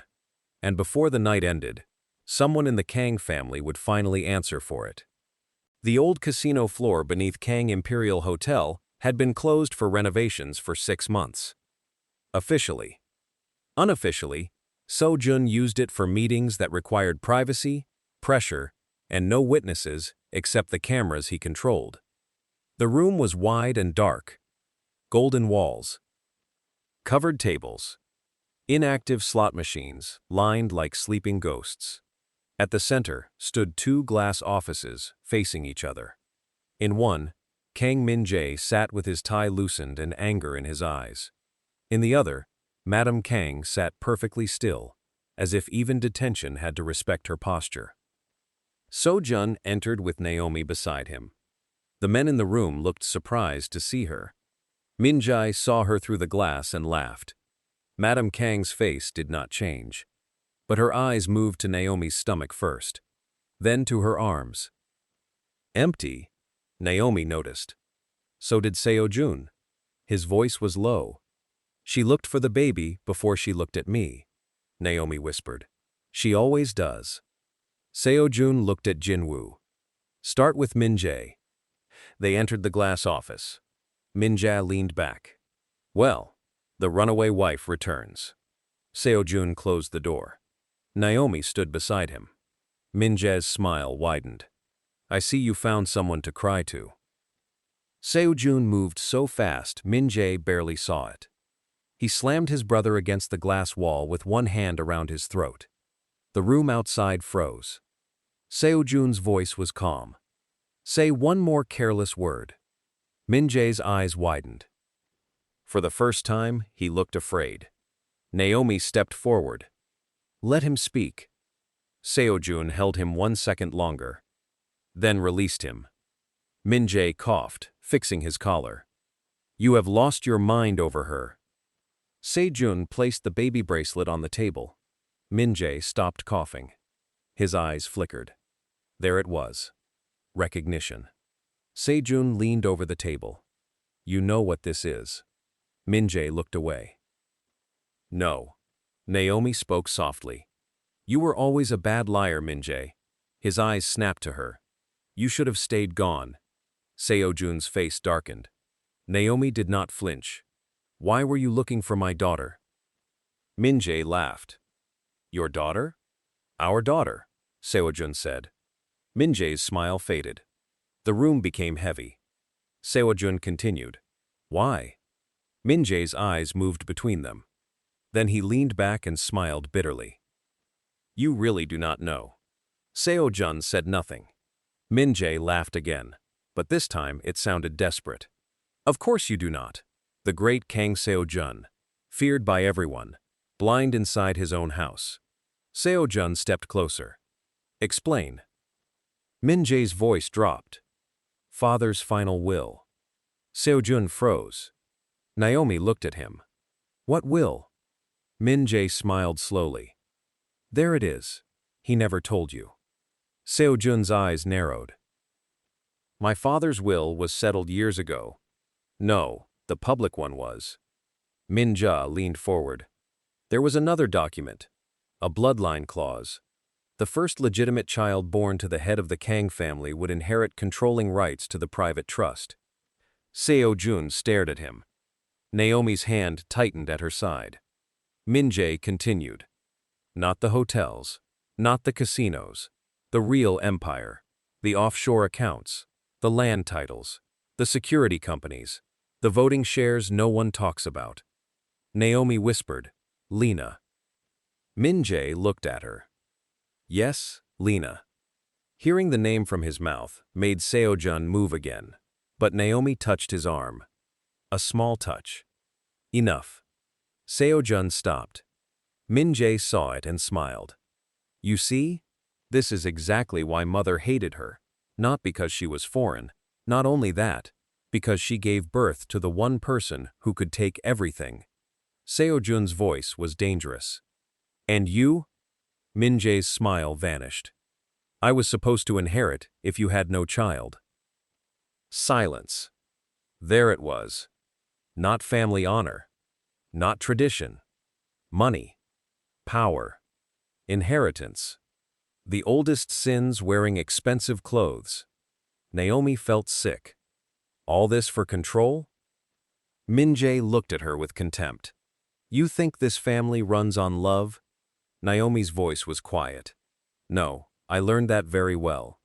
Seo-jun stared at his brother. So you tried to erase my daughter. Min-jae shook his head. I tried to solve a problem before it destroyed the family structure. Seo-jun stepped closer. My daughter is not a problem. Min-jae smiled cruelly. She is, if she came from her. Seo-jun hit him. One punch. Hard. Min-jae fell against the chair and crashed to the floor. Naomi did not stop him this time. Seo-jun crouched beside his brother. Who else knew about the bloodline clause? Min-jae spat blood. Mother. Who else? Min-jae smiled through red teeth. Ask your future wife. Naomi's blood ran cold. Seo-jun stood slowly. Say-ra. Min-jae laughed. She knew before all of us. Seo-jun looked at Jin-woo through the glass. Find Sira. Jin-woo immediately turned away, speaking into his earpiece. Naomi's phone lit up in her hand. A message from Grace. She found the hotel. For a second, Naomi could not breathe. Then another message appeared. Lina. That was all. Just one name. But it was enough to change Naomi's face completely. The frightened woman from the mansion was gone. The wife who had swallowed insults was gone. Only the mother remained. And a mother protecting her child can become more dangerous than any mafia boss. They rushed through the old casino floor. Behind them, Min-jae's voice echoed from the glass room. You cannot protect them both, brother. Seo-jun did not look back. The ride to the safe hotel felt longer than any road Seo-jun had ever traveled. The city blurred outside the windows. Neon signs. Wet streets. People walking under umbrellas, completely unaware that a war was unfolding inside the richest family in Seoul. Naomi sat forward, one hand gripping the seat. She called Grace again. No answer. Again. No answer. Again. Still nothing. Her breathing became uneven. Seo-jun noticed. We will get there. Naomi looked at him sharply. Do not promise me things you cannot control. The words hit him hard. Because he had once promised her safety. He had once promised her family. He had once promised her that no one in his world would ever make her feel alone. And then he became the reason she had to run. He swallowed. You are right. Naomi looked away, fighting tears. Seo-jun turned to Jin-woo. How far? 6 minutes. We do not have 6 minutes. Jin-woo pressed harder on the gas. Seo-jun's phone rang. Unknown number. Naomi looked at it. Seo-jun answered, and put it on speaker. Seo-ra's voice came through, soft and breathless. Seo-jun. Naomi's hands went cold. Seo-jun's voice was controlled. Where is my daughter? A small laugh. Your daughter. You say that so easily now. Naomi leaned toward the phone. Where is Lina? Seo-ra paused, then sighed. Still crying? She clearly has your temper, Naomi. Naomi closed her eyes. Seo-jun's face turned murderous. If you hurt her, you will what? Seo-ra asked. Destroy me? Kill me? Make me disappear? That is always your answer, Seo-jun. But this time, violence will not save you. What do you want? The trust documents. Seo-jun frowned. What documents? The originals. Your father's private bloodline clause. Your daughter's birth proof. Naomi's medical records. Everything that makes that child valuable. Naomi whispered, Valuable? Seo-ra's voice sharpened. Do not pretend to be innocent. That child is not just a baby. She is control. She is voting power. She has access to assets even Seo-jun cannot touch without her. Naomi's voice shook with rage. She is my daughter. She is a key, Seo-ra said coldly. And everyone in that family knows it, except the 2 fools who created her. Seo-jun's eyes darkened. Where is Grace? Silence. Naomi's heart dropped. Where is Grace? Seo-ra sighed. She tried to be brave. It was touching. Naomi nearly broke. Seo-jun leaned closer to the phone. If Grace is dead, she is alive, Seo-ra said. For now. So is the baby. But that depends on how fast you move. Seo-jun's voice was flat. Name the place. The Old Han River Ferry Terminal. Midnight. That is 3 hours from now. Yes. Long enough for you to bring what I want. Short enough for you to panic. Seo-jun looked at Jin-woo. Jin-woo shook his head silently. Trap. Seo-jun already knew. Seo-ra continued. No police. No army of men. No tricks. Seo-jun smiled coldly. You learned nothing about me if you think I obey threats. And you learned nothing about mothers if you think Naomi will let you gamble with her child. The line went silent.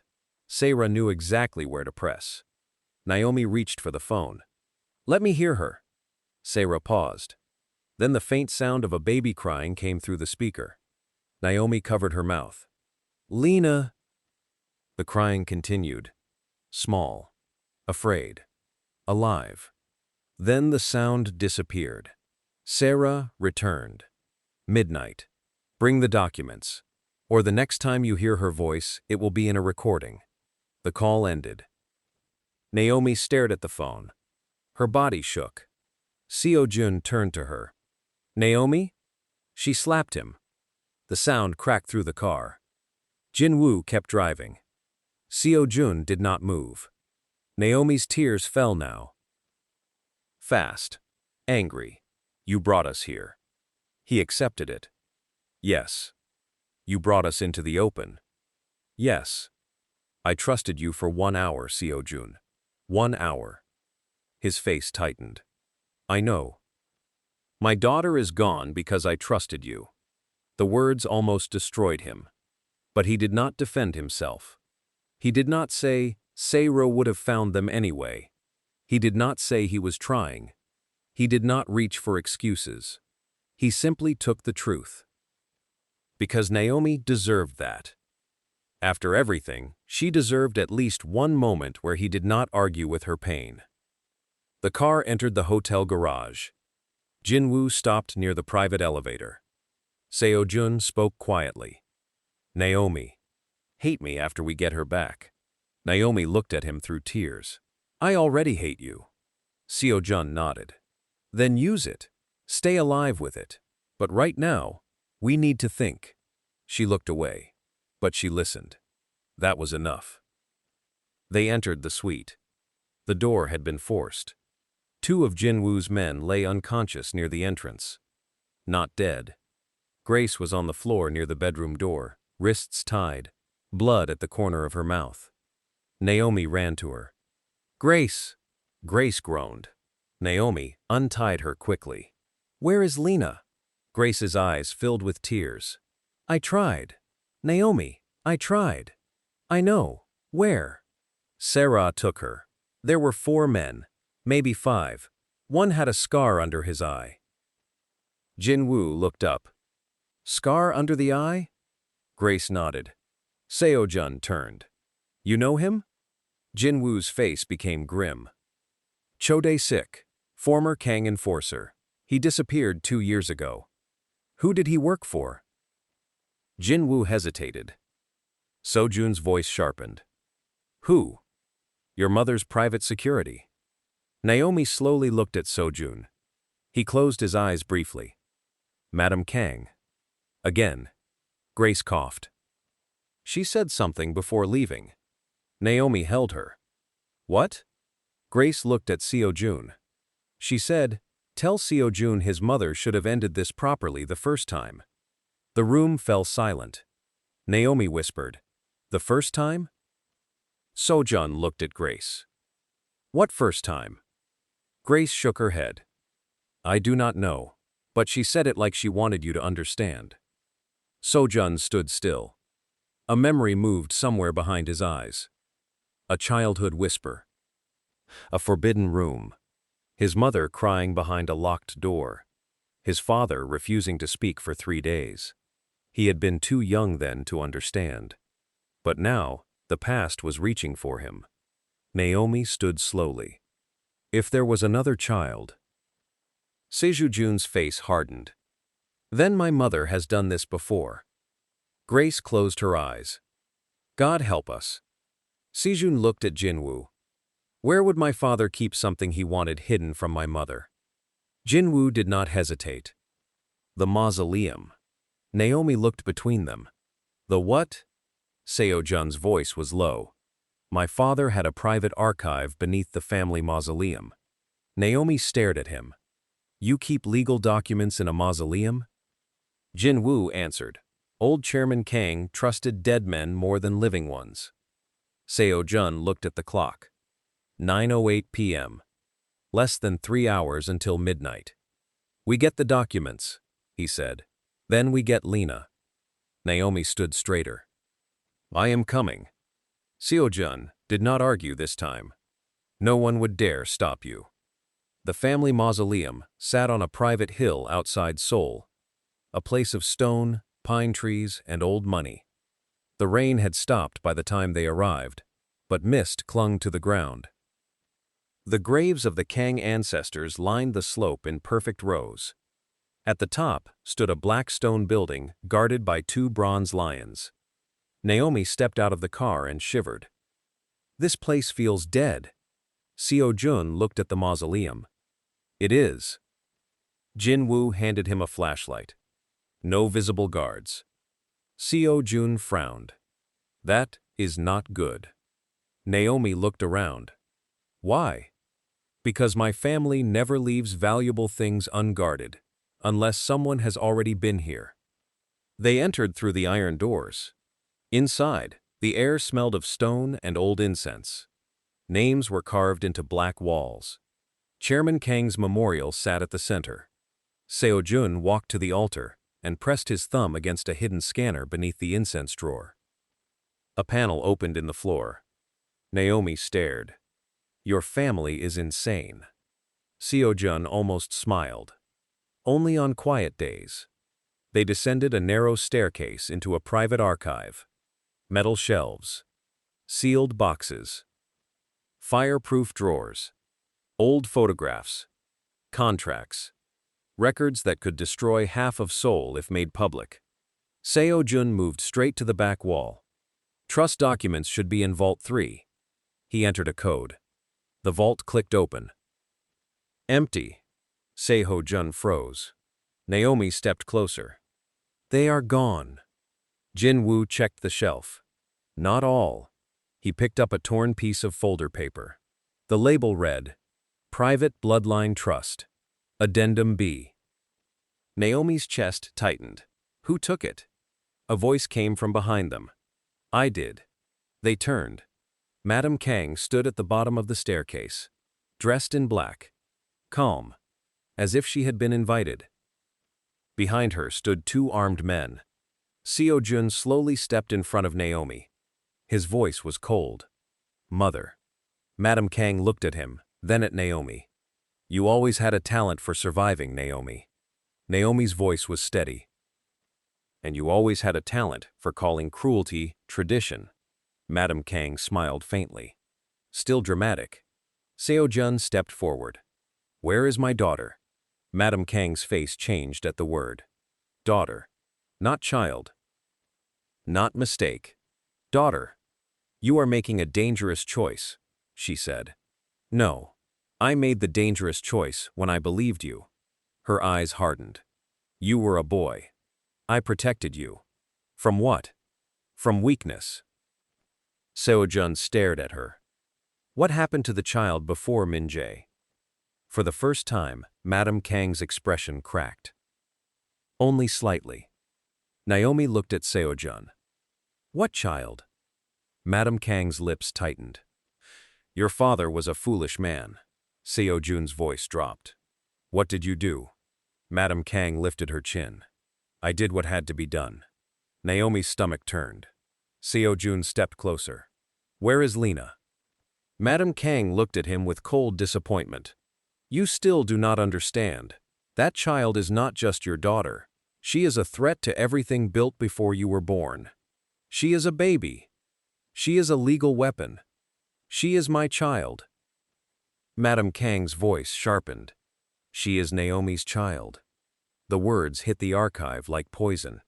Seo-jun's face went still. And that is what you could not forgive. Madame Kang said nothing. Naomi's voice came quietly. You hated her before she took anything from you. Madame Kang looked at her. I hated what she represented. What? Contamination dressed as love. Seo-jun moved toward his mother. Jin-woo stepped forward quickly, but Seo-jun raised a hand. He was not going to lose control. Not now. Not when Naomi was watching. Not when Lina needed him thinking clearly. His voice became quiet. Where is my daughter? Madame Kang smiled. Ask Se-ra. She has always wanted to be useful. Seo-jun released a slow breath. Naomi stepped closer. You gave Lina to Se-ra? Madam Kang looked at Naomi. I gave her a chance to correct what you ruined. Naomi almost lunged at her, but Seo-jun caught her gently.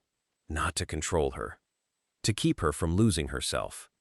Naomi shook with rage. Seo-jun looked at Jin-woo. Take her. Jin-woo restrained Madam Kang. But the older woman laughed softly. You think this ends with me? You still do not understand. That child carries the trust. Whoever holds her holds leverage over every Kang asset. Seo-jun leaned close. No, whoever touches her dies poor, forgotten, and afraid. Madam Kang's smile faded. Seo-jun took the torn folder piece from the shelf. Then something caught Naomi's eye. A small black recorder taped beneath the empty drawer. She reached for it. Seo-jun. He turned. She held it up. Someone left this. Jin-woo frowned. A recorder? Naomi pressed play. Static. Then Chairman Kang's voice filled the archive. Old. Weak. But clear. If this recording is found, it means my wife has moved against another child of this family. Seo-jun stopped breathing. Madam Kang's face turned white. The recording continued. I was a coward once. I let her remove a child from this house to protect the family name. I told myself silence was survival. It was not. It was murder wearing a clean face. Naomi covered her mouth. Seo-jun stared at his mother. The recording went on. To my son Seo-jun, if you hear this, do not repeat my weakness. The child born from your lawful marriage shall inherit the private trust under Addendum B. Protect that child from anyone who calls bloodline a business decision. The recorder clicked off. The archive went silent. Madam Kang looked suddenly old. Seo-jun took the recorder from Naomi's hand. His voice was low. You knew this existed. Madam Kang said nothing. You knew father left proof. Still nothing. Naomi stepped closer. And that is why you needed Lina gone before Seo-jun found out. Madam Kang's eyes filled with fury. That child will destroy everything. Seo-jun looked at his mother. No, she exposed what was already rotten. Jin-woo's phone rang. He answered quickly, then looked at Seo-jun. We traced Seo-jun. We traced Seo-jun. Turned. Where? Jin-woo's face became grim. Not the ferry terminal. Naomi's heart pounded. Then where? Jin-woo looked at her. Incheon Private Airfield. Seo-jun's blood ran cold. She is leaving the country. Naomi whispered. With my daughter. Seo-jun looked at the clock. 10:41 p.m. 1 hour and 19 minutes until midnight. The ferry terminal had been a lie. A distraction. Sarah never planned to trade documents. She planned to disappear. Seo-jun turned to Jin-woo. Call everyone. Naomi grabbed his arm. No. He looked at her. She said no army of men because she wanted us looking in the wrong place. If she sees a convoy coming, she will take off before we get there. Seo-jun held her gaze. What do you suggest? Naomi looked at the recorder in his hand. Then at Madam Kang. Then toward the staircase. We do not chase her like desperate people. Her voice steadied. We trap her like she trapped us. Seo-jun's eyes narrowed. How? Naomi looked at Madam Kang. With the one thing Sarah wants more than Lina. Madam Kang's expression changed. Naomi continued. Proof that gives her control. Seo-jun understood. The recording. Naomi nodded. We make her believe we are bringing it to the ferry terminal. We leak it through Min-jae. She will change course if she thinks the real evidence is somewhere else. Jin-woo looked impressed. Min-jae will call her if we let him think he escaped. Se-jin looked at Naomi. You learned their game well. Naomi's face was cold. They forced me to. Seo-jun looked at Jin-woo. Set it up. Jin-woo nodded and began making calls. Naomi turned away for a moment, breathing hard. Seo-jun stepped near her. Not touching. Just close enough. You should not have had to become this. Naomi looked at him. What? A woman who thinks like enemies because no one protected her from them. Her eyes softened for half a second, then hardened again. Do not make this about pity. It is not pity. Then what is it? Seo-jun looked at her. Shame. Naomi had no answer. Outside, thunder rolled over the hills. And far away, at Incheon Private Airfield, Yoon Se-ra stood beside a waiting jet with Lina crying in the arms of a hired nurse. Se-ra checked her phone. No new message. Her patience was thinning. Cho Dae-sik, the scarred enforcer, stood beside her. We should leave now. Se-ra shook her head. Not yet. The longer we wait, the higher the risk. I said, not yet. The nurse rocked Lina nervously. The baby cried harder. Se-ra looked at the child with disgust. Quiet her. The nurse whispered, she is hungry. Se-ra's eyes flashed. Then feed her. Dae-sik's phone buzzed. He checked it. His face changed. What? Se-ra asked. It is from Min-jae. Se-ra grabbed the phone. The message read, Seo-jun has the recording. Taking it to ferry terminal. Mother caught. Trust proof exposed. If you want control, move now. Se-ra's face went pale. The recording? Dae-sik frowned. What recording? Se-ra looked toward the jet. Her plan was collapsing. If Seo-jun had proof from Chairman Kang, then Lina was no longer just leverage. The recording could legally activate the trust. And, if Seo-jun made it public, Se-ra's father, her family, Madam Kang, Min-jae, all of them could be destroyed. She looked at Lina. The baby stared back through tears. Se-ra's voice became cold. Change destination. To where? The ferry terminal. Dae-sik stared at her. That is what they want. No, Se-ra said. That is where they think I am too afraid to go. She stepped closer to Lina. That recording is worth more than the child now. The nurse held Lina tighter. Se-ra noticed. Her eyes narrowed. Do not get attached. The nurse looked down. She is just a baby. Se-ra smiled softly. That is what makes everyone so stupid.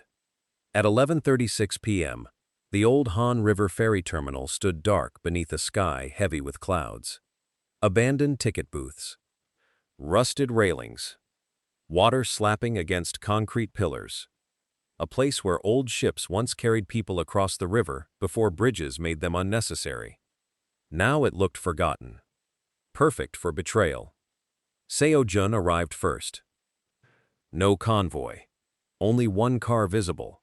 Naomi sat beside him, wearing a dark coat, hair pulled back, face pale but steady. Jin-woo was already positioned with men hidden around the terminal. Not many. Only the ones he trusted. Mrs. Park was safe. Grace was back at the hotel under guard. Madam Kang was locked in Seo-jun's private holding room. Min-jae had been allowed to escape exactly as planned. He believed he had fooled them. That was the easiest part. Men like Min-jae always confused movement with intelligence.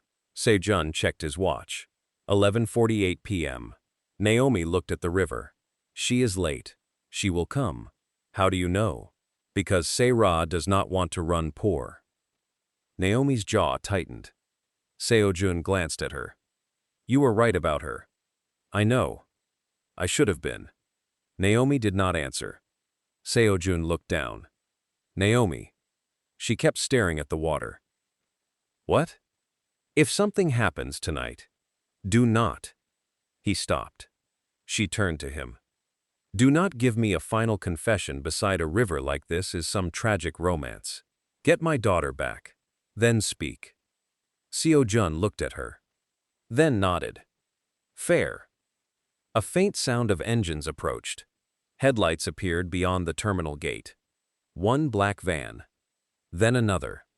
Se-ra stepped out of the first van, wearing a long white coat, her hair perfect despite the wind. Even now, she looked like a woman walking into a gala, not a kidnapping exchange. Dae-sik followed. Two men carried weapons beneath their jackets. And then Naomi saw Lina. The nurse stepped out holding her. Naomi almost ran forward. Seo-jun caught her wrist gently. "Wait." Naomi shook her head, tears filling her eyes. "That is my baby." "I know." "Seo-jun, I know." Sera smiled when she saw them. "How touching." Naomi's voice shook. "Give her to me." Sera tilted her head. "And lose my only protection?" Seo-jun stepped forward. "You wanted the recording." Sera's eyes moved to his hand. He held a small black recorder. Her expression flickered. "So it is real." "Very." "And the documents?" "Safe." Sera smiled. "Nothing is safe in this family." Naomi stepped forward. "Take what you want. Just give me my daughter." Sera looked at her with pity. "You still do not understand. Lina was never yours to keep." Naomi's eyes darkened. "She grew under my heart. She slept on my chest. I fed her while your people hunted us. Do not stand there and tell me she was never mine." For a second, even Sera's smile faded. Then she recovered. "You are emotional. That is why women like you should never stand near power." Naomi took one more step. "No, Sera. Women like me scare women like you, because we survive without being chosen." Seo-jun looked at Naomi. Something like pride moved across his face. Sera's eyes hardened. "Enough." Dae-sik pulled a gun and aimed it toward Naomi. Seo-jun moved instantly in front of her. Sera laughed. "Now you protect her." Seo-jun's voice was cold. "Yes. Where was this loyalty 2 days ago?" Naomi flinched. Seo-jun absorbed the hit. Seo continued. "She begged you with her eyes every day, and you looked through her. Your mother spoke, and you obeyed. I touched your arm, and you let me. Do you know how easy it was to replace her?" Seo-jun said nothing. Sera smiled. "You were the easiest part of the plan." The words landed hard. Because they were true. Seo-jun stepped forward. "And yet here you are, negotiating with the man you thought you controlled." Eskra's smile faded. "Give me the recorder. Give me my daughter." Dae-sik pressed his gun closer. Sera looked at the nurse.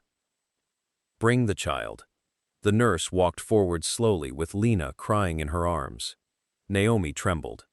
Seo-jun held the recorder out. The exchange began. Step by step. The nurse came closer. Dae-sik moved with her. Sera's eyes never left the recorder. Naomi's eyes never left Lina. Then Lina reached out her tiny arms and cried, "Ma." Naomi broke. She rushed forward. Dae-sik grabbed the nurse's arm. Everything happened at once. The nurse screamed. Seo-jun threw the recorder toward Sera. Dae-sik turned his gun toward Naomi. A shot rang out, but not from Dae-sik. From above. Jin-woo's sniper hit Dae-sik in the shoulder. He dropped the gun. Seo-jun lunged forward and knocked him to the ground. Naomi grabbed Lina from the nurse and fell to her knees, holding her daughter against her chest. my baby, I'm here." Lina screamed into her mother's coat. Naomi held her so tightly, as if the world might try to steal her again. Sera grabbed the recorder from the ground and turned to run. Then stopped. Because every light in the terminal suddenly came on. Floodlights. Cameras. Men emerging from the shadows. Jin-woo's voice came through a speaker. "Recording live." Sera froze. Seo-jun stood slowly over Dae-sik, blood on his hand, eyes cold. Sera looked around. "What is this?" Naomi stood with Lina in her arms. Her face was wet with tears, but her voice was steady. "A trap." Sera looked at the recorder in her hand, then pressed play. Nothing. Empty. Seo-jun stepped closer. "That one is fake." Sera's face twisted. "No." Jin-woo walked forward holding the real recorder and a tablet. "The real recording. Your phone call. Min-jae's confession. Madam Kang's statements in the mausoleum and footage of this exchange are already copied to 3 legal teams and 2 media servers. Seo-Raz breathing quickened. You would expose your own family? Seo-Jun looked at Naomi. Then Lina. Then back at Seo-Ra. No, I am exposing the people who betrayed mine. Police sirens sounded in the distance. Seo-Ra looked genuinely afraid now.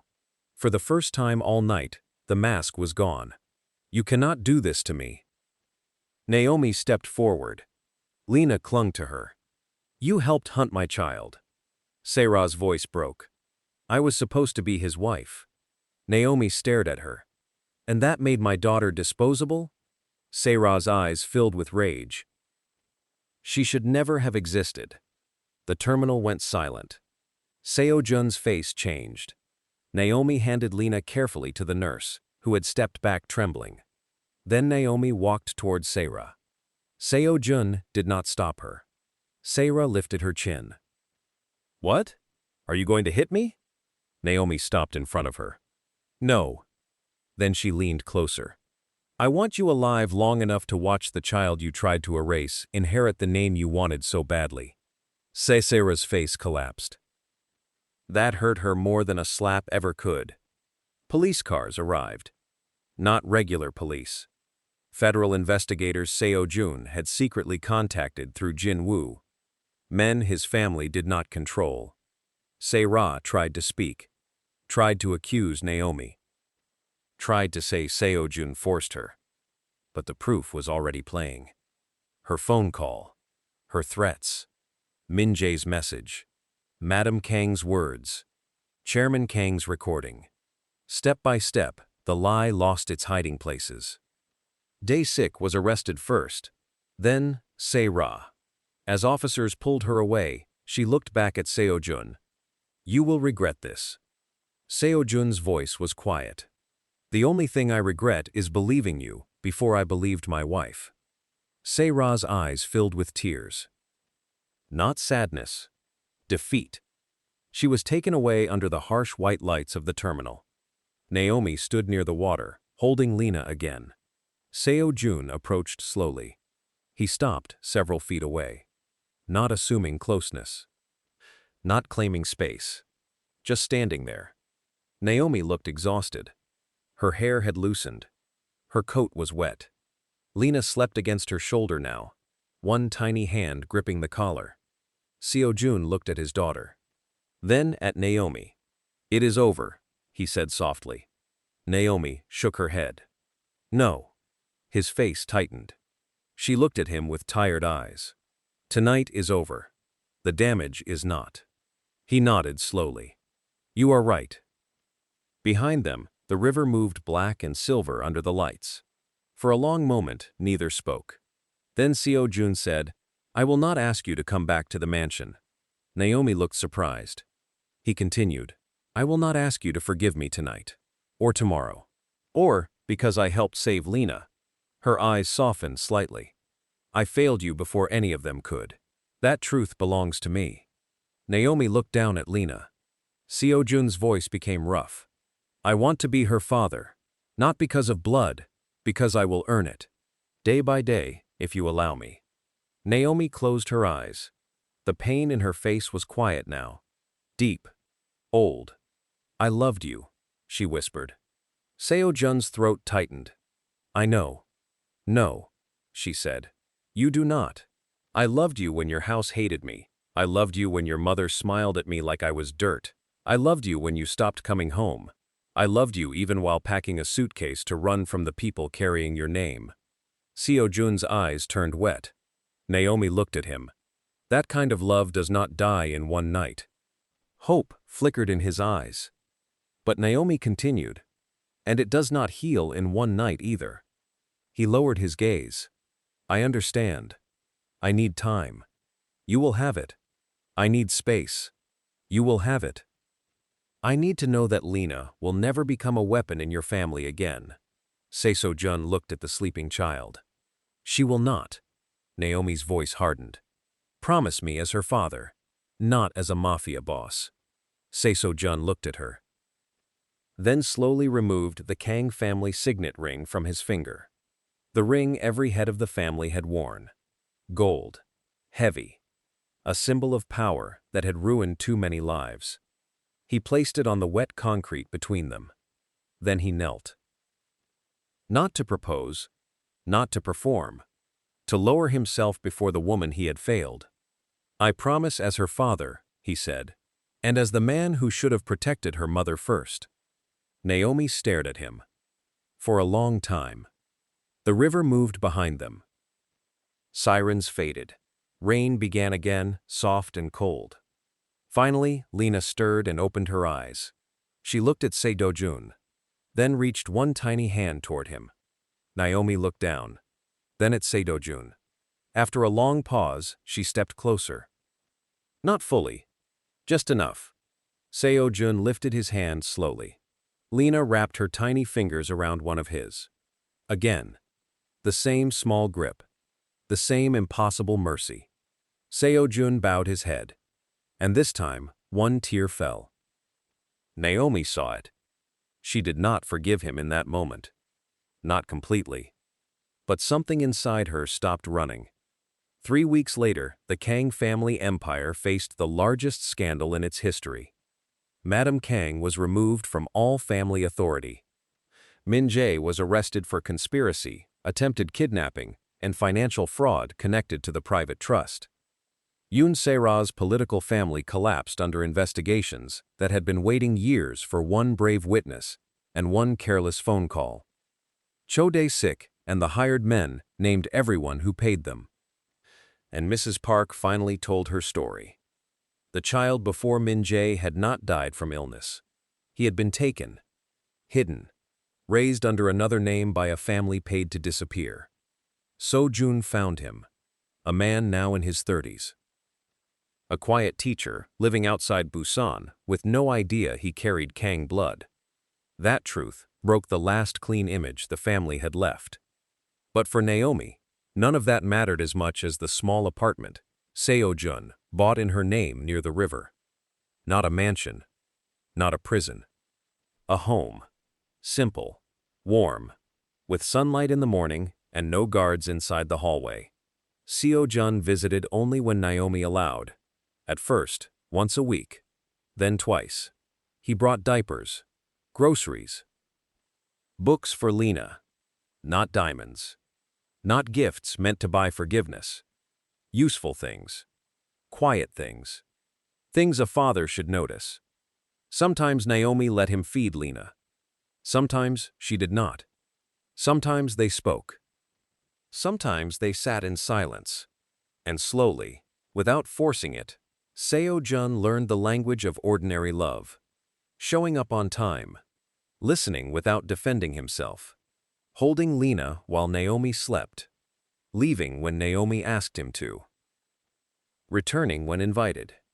One evening, months later, Naomi found the old music box sitting on the table. Seo-jun had repaired it. The ballerina spun again. The lullaby played smoothly now. Naomi looked at him. "You fixed it?" He nodded.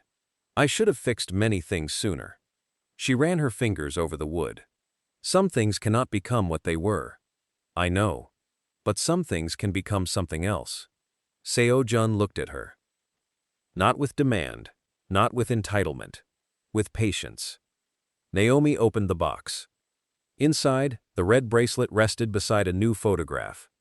This one was not torn. It showed Lina between them, laughing in the sunlight. Naomi touched the photo, then smiled softly. Not fully healed. Not forgetting, but no longer alone. And that was where their second story began. Because sometimes the person everyone calls weak is the one carrying the strongest truth. Sometimes silence is not surrender. Sometimes leaving is not betrayal. Sometimes a woman walks away, not because she stopped loving someone, but because love without protection becomes danger. Kang Seo-jun learned that too late. But not too late to save his daughter. And not too late to spend the rest of his life proving to Naomi that this time he would not just love her in private, he would protect her in public. Remember this: the person who walks away quietly may not be abandoning the story. They may be protecting the part of it no one else can see. So tell me in the comments, if you were Naomi, would you ever forgive Seo-jun? Or would the betrayal be too deep? And if this story moved you, subscribe for more emotional stories of betrayal, hidden truth, justice, and love that survives the darkest secrets.